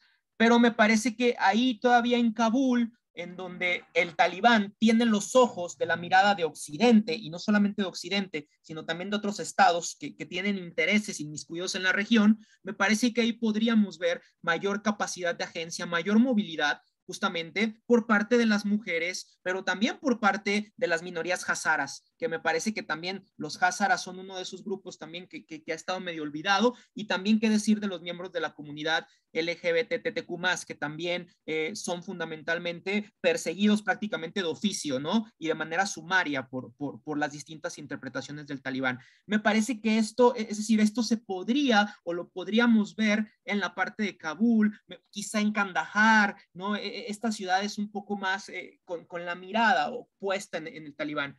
Pero reitero, en un país de 3/4 de la población viviendo en zonas rurales, me parece que los movimientos sociales, las reivindicaciones de los derechos de estas minorías, me parece que sí corren serio riesgo y difícilmente podrán, digamos, progresar, al menos desde una lectura muy apocalíptica, con los controles, digamos, muy regionales de estos comandantes del talibán, con su propia lectura, tanto del Pashtunwali como de las narrativas propias del Islam. Me parece que yo ahí, con esto abriría, digamos, ya para dejar justamente la palabra al resto del foro.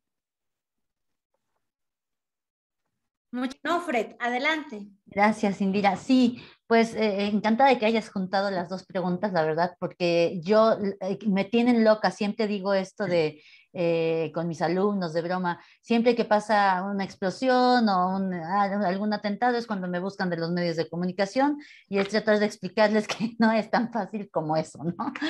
Entonces, no se reduce a eso. Y entonces ahora, pues también nos han estado buscando y mucho el tema es el de las mujeres. Entonces sí me puse a investigar, ya había encontrado algunas mujeres feministas, ¿no? Y me parece interesante ver cómo, no nada más estas escenas que vimos de mujeres protestando en Kabul los primeros días de la toma del talibán, sino también esta cuestión de cómo ha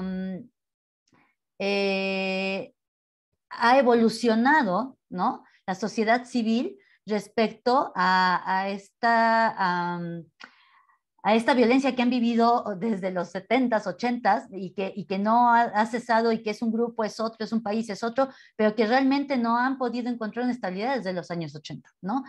Y específicamente las mujeres me parece interesante porque creo que independientemente si es desde adentro o es desde afuera, van a ser un actor importante.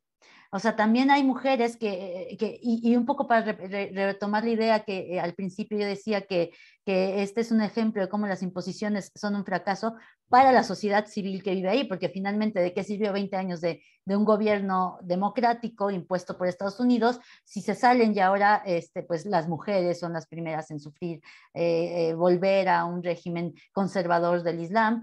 Porque no todos los musulmanes son así, ya lo han dicho, ¿no? Y cómo ellas pues ya han entendido pues que tampoco pueden estar dependiendo de actores externos, ¿no? O de que si los talibanes se van a portar bien con ellas o no. Entonces, ellas han ya tomado agencia, en efecto, ¿no? Ellas se han organizado, ellas han visibilizado el problema y hay dos en especial que me gustaría mencionar, Shukriya Barakzai y Sima Samar. Sima Samar, de hecho, fue ministra le pusieron una oficina de los asuntos de la mujer y tuvo que renunciar por las amenazas que estaba recibiendo en su contra, ¿no? Entonces esto nos habla de que incluso durante la ocupación las mujeres tampoco estaban del todo seguras, porque a pesar de estar ahí en un puesto y todo y tener más presencia en la vida pública, pues igual recibían amenazas. Y en el caso de Shukriya Barakzai, ella sobrevivió a un atentado que sí mató a otras 10 personas, me parece alrededor de 10 personas. Ella sobrevivió al atentado, pero era miembro del Parlamento cuando le llevaron a cabo este atentado en contra de ella.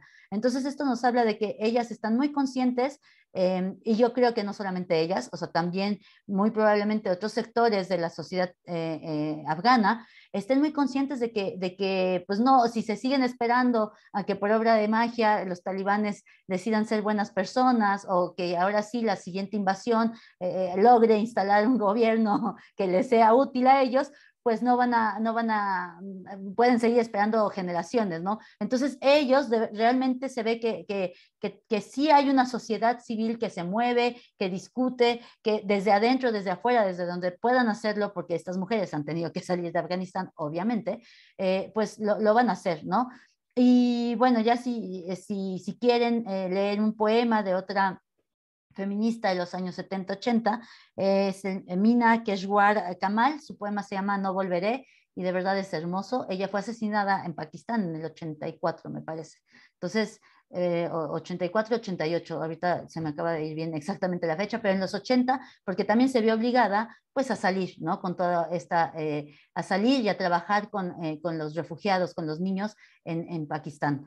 Y bueno, ella desde antes de que llegaran los afganos, pues ya era o sea, el activismo feminista no es tampoco de hoy, ¿no? O sea, quizás ahora están como más conscientes de que tienen que tomar en sus manos su destino, pero eso no es nuevo tampoco, el hecho de que haya una sociedad que haga, que se mueva y que discuta y que luche de alguna manera, ¿no? Y con eso dejaría mi intervención al respecto. Gracias. Muchas gracias. Doctor Moisés, ¿quiere que lo dejemos al final en esta ronda? Como quieras, mi querida Indy. La que ya quiere hablar. Tengo 3 comentarios bien interesantes, porque ahorita escuchando a mis colegas, igual si me permiten los puedo decir ahorita. Sí, adelante, adelante. Y ya ahorita retomamos con lo que diga Indy, porque esto que estamos escuchando a mí me parece una hipocresía por parte de Estados Unidos. Recordemos que los discursos de Laura Bush, de Madeleine Albright también, sí prometieron democratizar Afganistán, y lo cito de discursos de aquella época del 2002, se trataba de rescatar a las mujeres afganas, eso decían estas mujeres en Estados Unidos. Hasta Lila Bulugó también escribió después un texto con ayuda de la teoría de Edward Said, si acaso las mujeres necesitaban ser salvadas, ¿no? Por la forma en la que se representaba la victimización de la mujer en Irak y Afganistán en los medios de consumo estadounidenses, ¿no? Como víctimas que necesitaban ser salvadas. Eso me parece hipócrita, porque la narrativa militar estadounidense utilizó a las mujeres afganas como una forma de humanizar su intervención militar, de humanizar y justificar su violencia. Y resulta que todos hablaban de las mujeres en el 96 al 2001 y mágicamente nadie se preguntó por ellas en estos últimos 20 años. Estoy citando generalmente un documento que es de los pocos que he encontrado, en donde hay encuestas a mujeres afganas, incluyendo por supuesto el sector rural. No es muy representativa la muestra, sin embargo es una de las pocas que existen para ver que una de las cosas más honestas que debemos hacer es escuchar las voces de las mujeres, como dice Indira, en su diversidad y no solamente las que viven en Kabul y comparten una cuestión, una perspectiva liberal. También valen, es muy importante, pero no determinan todo lo que es Afganistán en esta complejidad que acabamos nosotros de mencionar. Y en esa encuesta se establecen que las principales prioridades y preocupaciones que tienen las mujeres en esta encuesta, incluyendo la parte rural, ¿no?, que son las poblaciones que viven generalmente cerca de las fronteras de los países vecinos, son, número 1, la inseguridad, número 2, la pobreza, número 3, el desempleo, y luego, en cuarto lugar, los derechos para votar y la forma de vestir, que casualmente esto último que se menciona en la encuesta, bueno, no es lo último, es el cuarto lugar, porque hay otras cosas que van después, es lo que explota o intenta explotar Estados Unidos en su discurso, no solamente para entrar, sino ahora que también está utilizando para salir. ¿Qué va a pasar con esas mujeres que van a perder el derecho a la educación? ¿Qué va a pasar con esas mujeres que ahora les van a imponer la burka? Cuando en realidad en estos 20 años de tutela del gobierno nacional afgano, el índice de analfabetismo creció en varias provincias del ámbito rural. Hay provincias como Kandahar que incluso se fueron hasta el 60% de analfabetismo. Y qué decir de la pobreza también, con altos porcentajes, de acuerdo también con datos incluso del Banco Mundial. Si queremos creer el Banco Mundial, son datos muy altos también. Y finalmente, ver que las personas cuando les preguntaban por qué no iban a la escuela si ya tenían el derecho de hacerlo, porque se supone que eso fueron de los derechos que ganaron cuando estaba la intervención estadounidense, no iban a la escuela pues porque había inseguridad, porque había peligro de que las mataran, de que hubiera enfrentamientos entre diferentes grupos, y entonces la situación de la seguridad pues no mejoró. Entonces, me parece que el comentario que nada más quiere decir es que me parece que es necesario criticar esta forma de aproximarnos a esta parte de la mujer y considerar ese concepto que bien dice Indira, no de movimiento social, pensándolos como gente que se está manifestando en el espacio público y después pasan las barredoras recogiendo la basura y todos nos vamos a nuestra casa y se acabó la protesta. No, sino como una sociedad que se ha estado moviendo, pero que tenemos muy poca información sobre el tipo de sociedad, sobre todo mujeres del ámbito rural, que incluso hay ciudades que están aplaudiendo el triunfo de los talibanes. Son mujeres de los talibanes probablemente, pero cuentan en la ecuación también. Y aquí la pregunta es, ¿cómo le hacemos nosotros para ir recuperando esas percepciones de su entorno, esos intereses que tienen esas mujeres, y cómo ponderamos qué mujeres valen más, para qué narrativa también? Y también hay que decirlo, ¿no? Los talibanes pues también utilizan esas percepciones de las mujeres para imponer su agenda.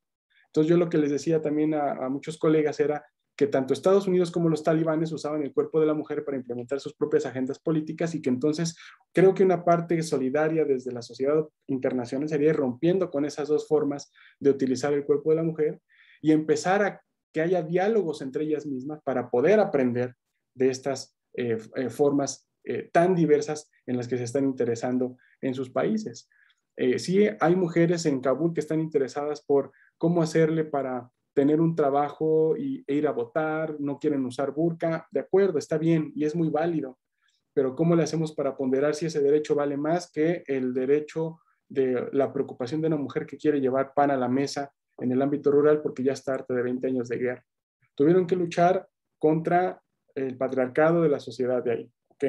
Contra talibanes, contra otras minorías que también tienen prácticas conservadoras con respecto a, por ejemplo, al papel de la mujer en el espacio público, pero también tuvieron que luchar con un gobierno nacional sumamente corrupto, que fueron aliados de Estados Unidos, que también están acusados de violaciones contra mujeres, de violación de derechos humanos, excomandantes, por ejemplo, de la famosa Alianza del Norte, están acusados por Amnistía Internacional de grandes y flagrantes violaciones a derechos humanos y eran aliados de los Estados Unidos. Y eso que no sabemos también, por los Afghan Leaks, las probables violaciones de derechos humanos contra mujeres, particularmente de las fuerzas de ocupación. Esto no se dice. Por eso el comentario que yo quería decir con esto es que me parece que hay que tener cuidado de no reproducir esta narrativa hipócrita de los Estados Unidos que tratan de utilizar esta parte del feminismo para humanizar y justificar lo que hicieron y lo que no hicieron militarmente hablando, ¿no? Eso era, doctora. Muchas gracias. Sí, adelante.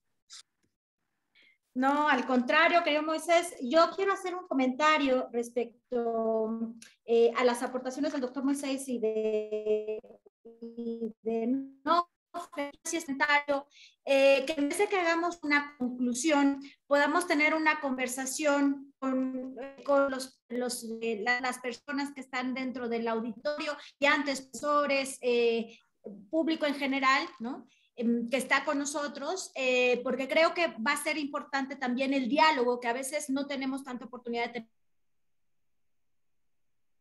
y otros más en el chat, que por ahí ya empiezan las preguntas, ¿no? Entonces, para, digamos, algún comentario que yo quería hacer es precisamente, la doctora Nofret había hablado de la democracia desde el momento que habían llegado a los Estados Unidos. Yo ahí no estoy realmente tan de acuerdo, ¿no? No estoy tan de acuerdo porque además también aquí yo tengo un conflicto y el conflicto es también cuál ha sido la situación para consolidar un nuevo Estado dentro de Afganistán, ¿no? Es decir, cómo se han movido las élites, cómo se ha movido la población y es muy importante incluso lo que decía el doctor Moisés.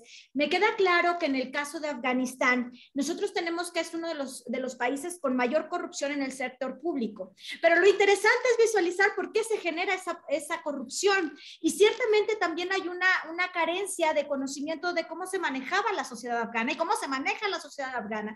Entonces hubo un financiamiento de proyectos tremendos en Afganistán que se supone que iban a favor del fortalecimiento político, jurídico en Afganistán, pero los afganos, por ejemplo, no recurrían a las cortes ni a los tribunales.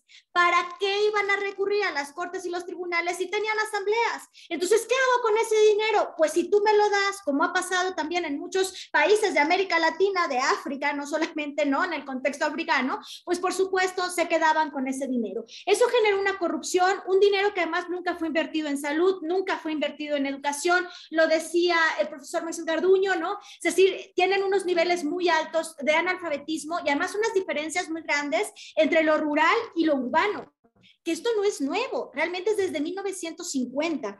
Y entonces, esto es muy, tienen un nivel muy bajo de vida y esto es muy importante porque en realidad ahí ya tenemos opresiones que tienen que ver con una desigualdad económica, en primer lugar.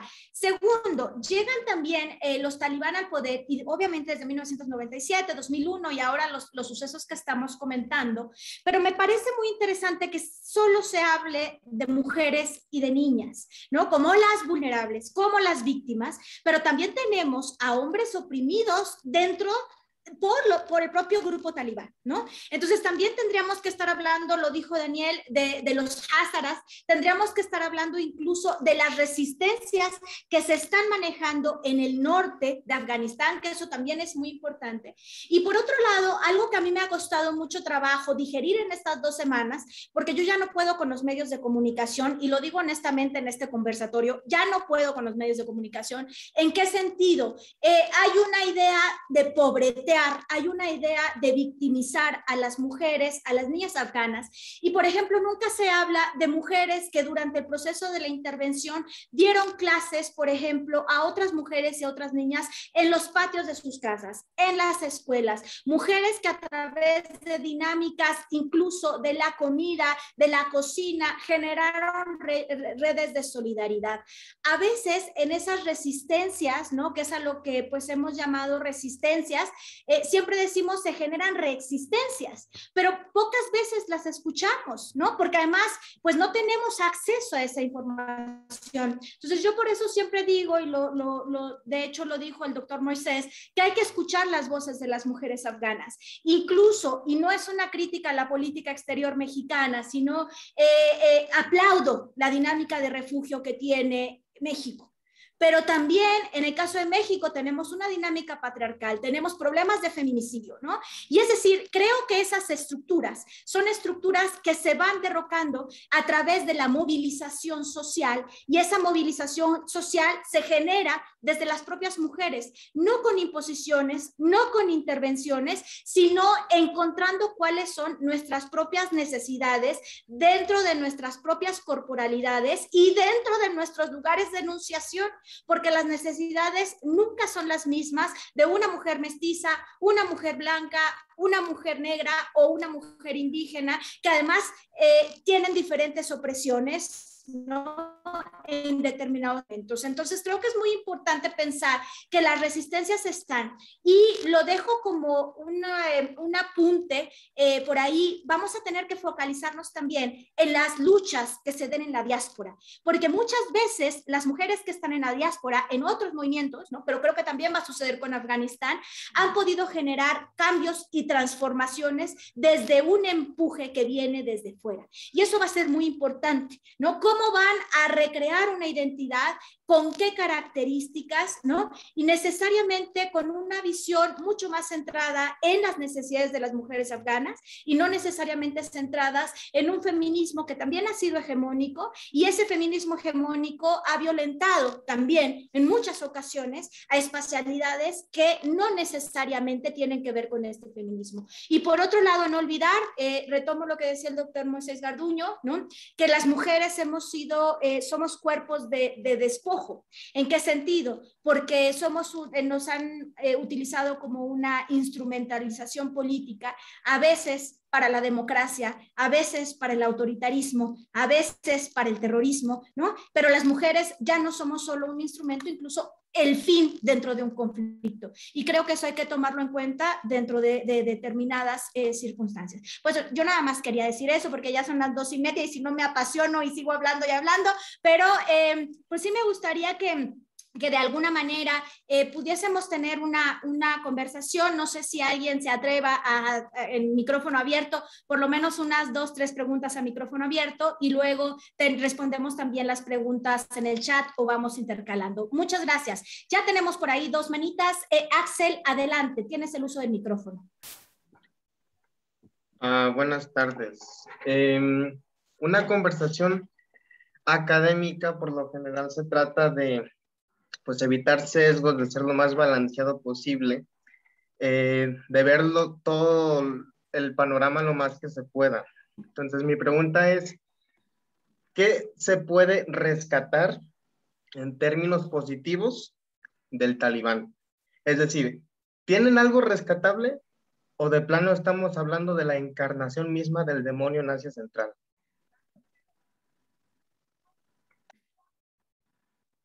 Gracias, Axel. Vamos juntando preguntas y quien desee contestar, adelante. Mario González, perdón, doctor Mario González, adelante. Gracias. Más que pregunta, un comentario también para retar la excelente mesa que tuvieron. Nos estamos centrando en lo político, pero también hay que destacar lo económico. ¿Qué van a pasar? Ya alguien ahí en el chat lo mencionó. ¿Qué va a pasar con los proyectos que se habían negociado pre-toma de el Talibán remasterizado, como lo nombró Indira? Que yo estoy de acuerdo porque con lo que han vertido en la mesa se reafirma esta idea. Parece ser otro Talibán, pero ¿qué pasa con esos acuerdos económicos? No solamente los políticos. Y lo último, totalmente de acuerdo en cuanto al papel manipulado de la mujer y la respuesta de la diáspora me parece que es muy importante. O sea, hablamos de la diáspora y también de los refugiados. Pakistán no ha abierto la frontera para los refugiados. A mí me parece que también eso es muy importante en términos de si esos refugiados van a ser manipulados para algún fin en particular o van a ser, en el caso muy particular de Pakistán, sobre todo esa zona fronteriza que no está 100% controlada por el Estado pakistaní. ¿Cuál va a ser la reacción, que ya mencionó un poco Moisés, cuál va a ser la reacción del Talibán pakistaní? No solamente con los refugiados, sino cómo va a reconfigurar todo esto. Gracias. Muchas gracias, Mario. Y nos leo dos preguntas que están en el chat. ¿Qué tan importante es Afganistán para la competencia por la influencia comercial y hegemónica entre los dos gigantes, China y Estados Unidos? Y por ahí, Oriana Ruiz nos pregunta, ¿qué tanto impacto tendrá el ataque de ISIS-K? Lo siento que me río un poco, pero no me río por la pregunta, es que me parece tan gracioso el nombre de ISIS-K, no sé por qué. Pero bueno, el ataque de ISIS-K dentro de la intervención extranjera, dentro de la región como respuesta de la guerra contra el terrorismo. Es posible que se vean un aumento, que la presencia militar de Estados Unidos y la OTAN en otros países, a pesar de los diferentes anuncios que se habían hecho sobre su retirada de sus tropas dentro de estos últimos. Y dice Alejandra que incluso podemos...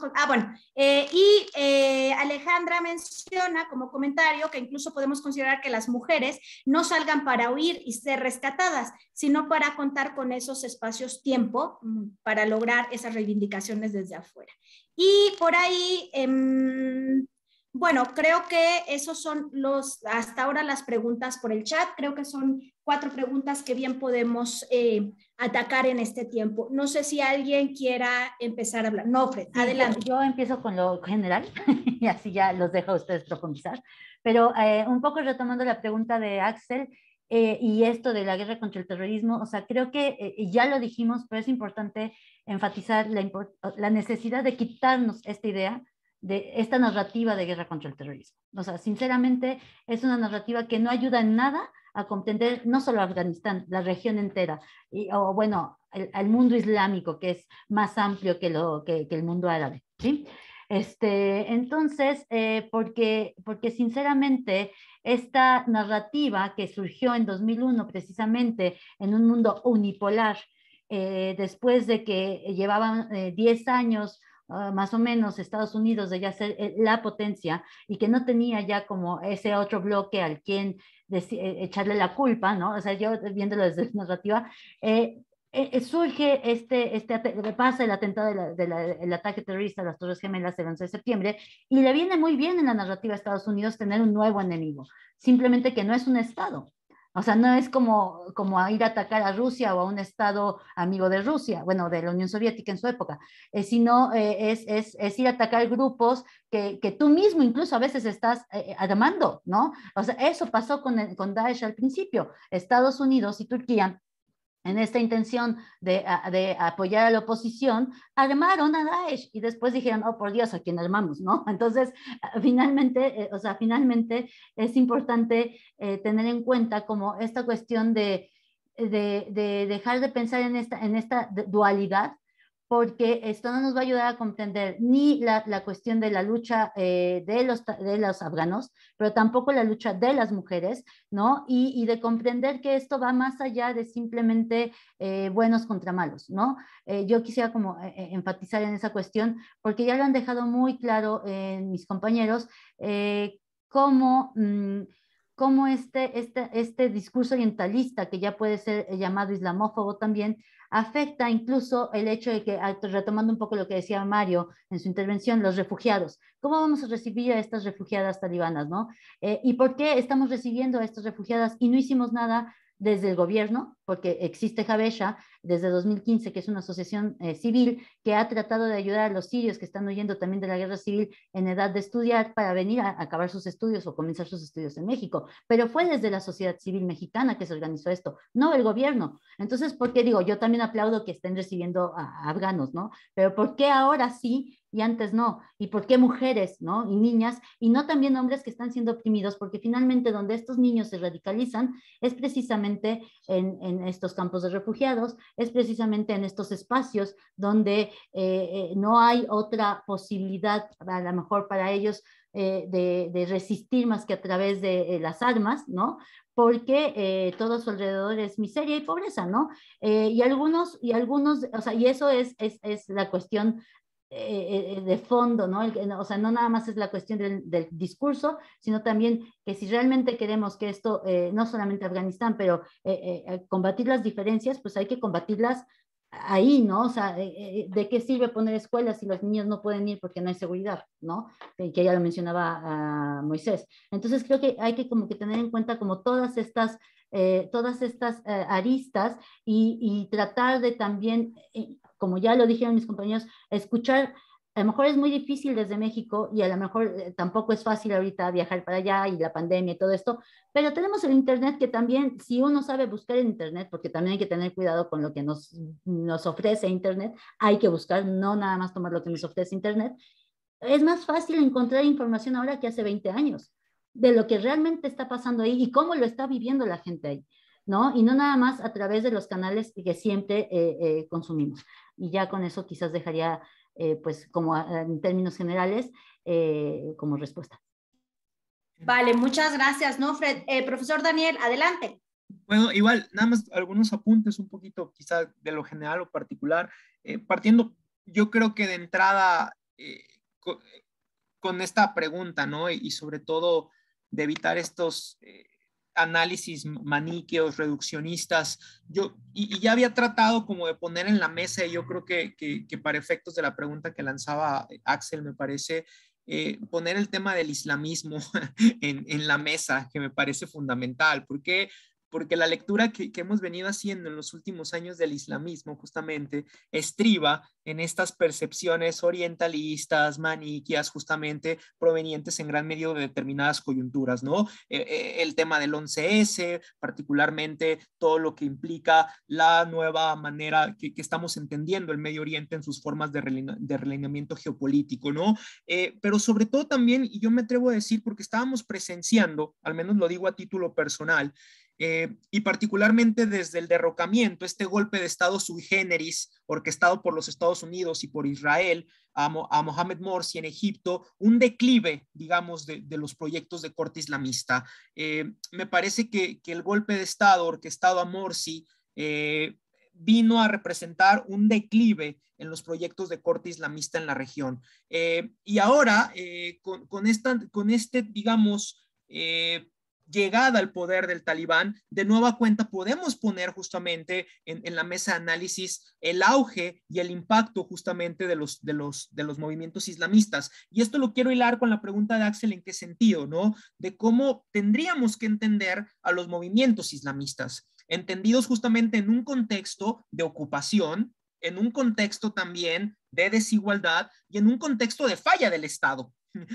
Entonces, en ese contexto me parece que tenemos un cúmulo de situaciones para entender al movimiento talibán. En este sentido, como ya me parece que lo trataba de mencionar en la primera intervención, y lo platicaba contigo, Indira, ¿qué tanto porcentaje del territorio hoy en día podemos hablar de facto de un control del talibán, ¿no? Por ahí los números son engañosos. Yo le decía a Indira un 20, decía Indira, no, un 40% del territorio que no está siendo controlado por el talibán. Y es en estos territorios donde a lo largo de estos 20 años se gestionó justamente un sentimiento muy fuerte en contra del imperialismo, en contra de los Estados Unidos, y es justamente el islamismo el que viene a llenar estos vacíos de poder, me parece, llenando estos vacíos de poder con la construcción de madrazas, con la construcción de mezquitas, con apoyos justamente en términos de hospitales. A final de cuentas, lo que ha hecho el islamismo desde su propio surgimiento en 1928. Es decir, cuando surge justamente la idea de los hermanos musulmanes con Hassan al-Banna,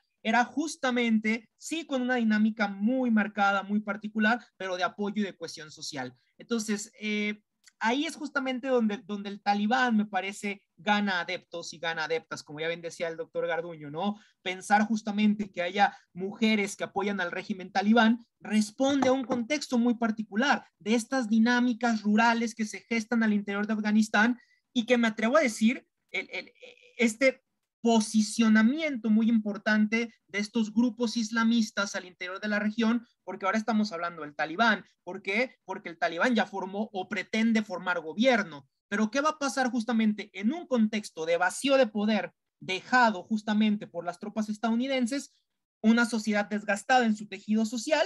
Aparecen justamente estas lecturas como ISIS-K, que tanto ruido nos hace ahora mismo, ¿no? ISIS-Jurastán, que para la audiencia que no está familiarizada con esto, Jurastán es esta lectura muy mística, digámoslo así, que tiene que ver con esta vuelta a los tiempos del profeta Mohammed, a recuperar los territorios que en algún momento formaron parte del imperio árabe musulmán, y que justamente es la lectura del califato que retomó Daesh en algún momento, ¿no? Este gran mapa del Jorastán. Entonces, me parece y creo que es fundamental retomar estas perspectivas en escala de grises en cuanto a los islamismos, ¿no? Pero también ser muy, por ahí mencionaba el profesor Mario, esta narrativa de lo económico en términos de los actores, pero ¿por qué no pensar en lo económico en términos de los islamistas? Y justamente asumir de dónde está veniendo la fuente de financiamiento a todos estos grupos, porque de repente es muy ambiguo, y por ahí medio decimos, es que las petromonarquías del Golfo, pero somos muy mal pensados.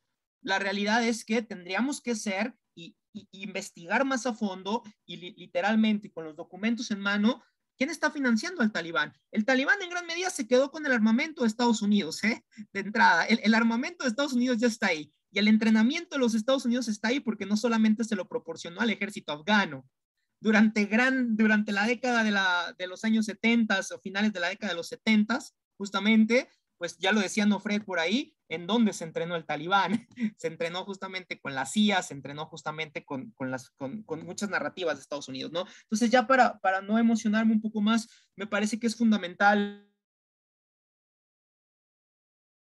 De manera particular, yo asumía que había un declive. Entonces aquí podríamos plantear hipótesis, un poco como lo que se Indira, estamos presenciando entonces un auge de movimientos de corte islamista en la región.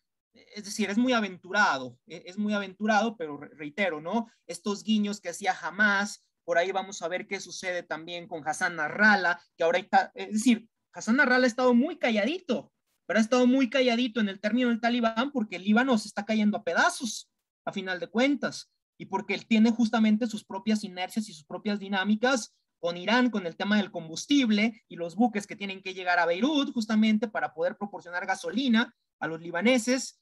Pero me parece, al menos pensando en los rostros del islamismo más consolidados, digamos, en la región de Medio Oriente, pensando en Hamas, pensando en Hezbollah, y un Daesh que a final de cuentas ya no había sido nota porque quedó muy debilitado justamente, y que sabemos a final de cuentas que estos movimientos islamistas pues son como una hidra, ¿no? Les cortamos una cabeza y salen 4.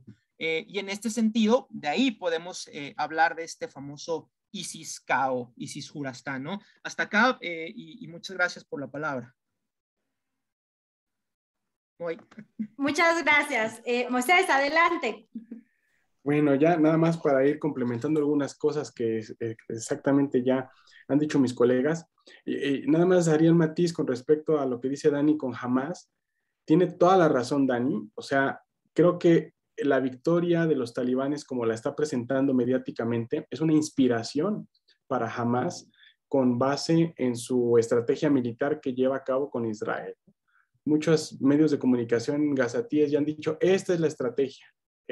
Hay que esperar que se desgaste el invasor, porque miren, ya los talibanes ya lo consiguieron, y si Estados Unidos pudo negociar con ellos, tarde o temprano va a tener que negociar con nosotros. Además, nosotros también nos llevamos bien con Qatar, dicen los gazatíes.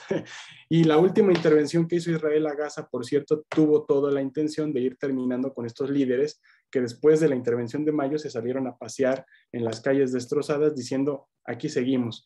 Y esto es básicamente lo que el Talibán está proyectando, creo que yo está como una consecuencia de lo que está pasando en Afganistán. Esto con respecto a lo que dice Axel, ¿no? Es que el Talibán es muchas cosas. Yo sí invito a no verlo ni como El Salvador, ni como un diablo, no, todos ellos son construcciones sociales, todo depende de los matices, del tipo de grupos que estén formando una organización política, y a partir de ahí, pues ya uno se podrá posicionar políticamente si está uno de acuerdo con esos grupos, ¿no? Pero no lo podemos ir casando ni con el bien ni con el mal, en el sentido de que todo es parte de un juego político y hay que verlo como un actor político, ¿no? Es como si yo les dijera, bueno, la CIA es la encarnación de todos los diablos o es el salvador de los países del Medio Oriente. Bueno, ya cada quien se tendrá que posicionar con respecto a esa pregunta, que es exactamente lo mismo que nos dice Axel. Con respecto a lo que dice Mario, muy interesante, ¿no? ¿Qué va a pasar con la economía, con los proyectos, con los contratos que están firmados, el papel de Naciones Unidas que tiene Afganistán? ¿Los talibanes van a poder adecuarse a esa agenda o van a dejar perder ese asiento? A mí me parece que en términos económicos ellos saben lo que tienen que hacer. Han nombrado ya gobernador de Banco Central, del Banco Central de Kabul, ya nombraron ministro de Guerra, están trabajando con el Consejo Nacional de Transición, encabezado por Hamid Karzai, que es el que tiene básicamente todos los contactos con el Banco Mundial y con los fondos que están congelados por parte de Estados Unidos. Entonces, de la solución a buen puerto de ese Consejo de Reconciliación dependerá el acceso que se les dé o no a esos fondos internacionales. ¿Por qué? Porque algo que nos recuerda Mario con su pregunta es que Afganistán sigue dependiendo de la ayuda exterior, ¿no?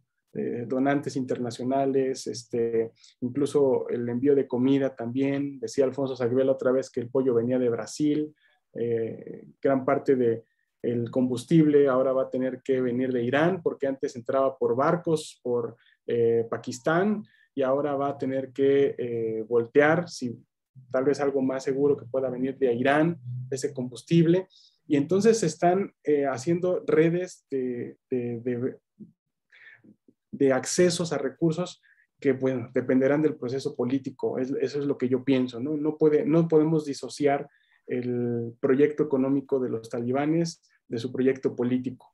Importará muchísimo, por ejemplo, la incorporación de los tayikos al sistema económico talibán, porque los tayikos tienen históricamente también las redes comerciales más importantes del país. Son los que manejan las piedras preciosas, la joyería, los granos. Entonces, un Afganistán encabezado por el talibán sin incorporar a los grandes comerciantes tayikos me parece también que sería muy difícil de ver.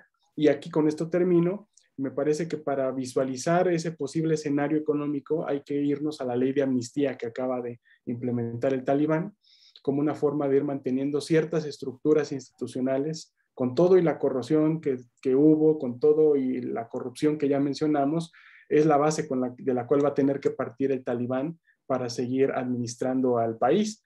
Entonces, gran cantidad de burócratas van a seguir ahí.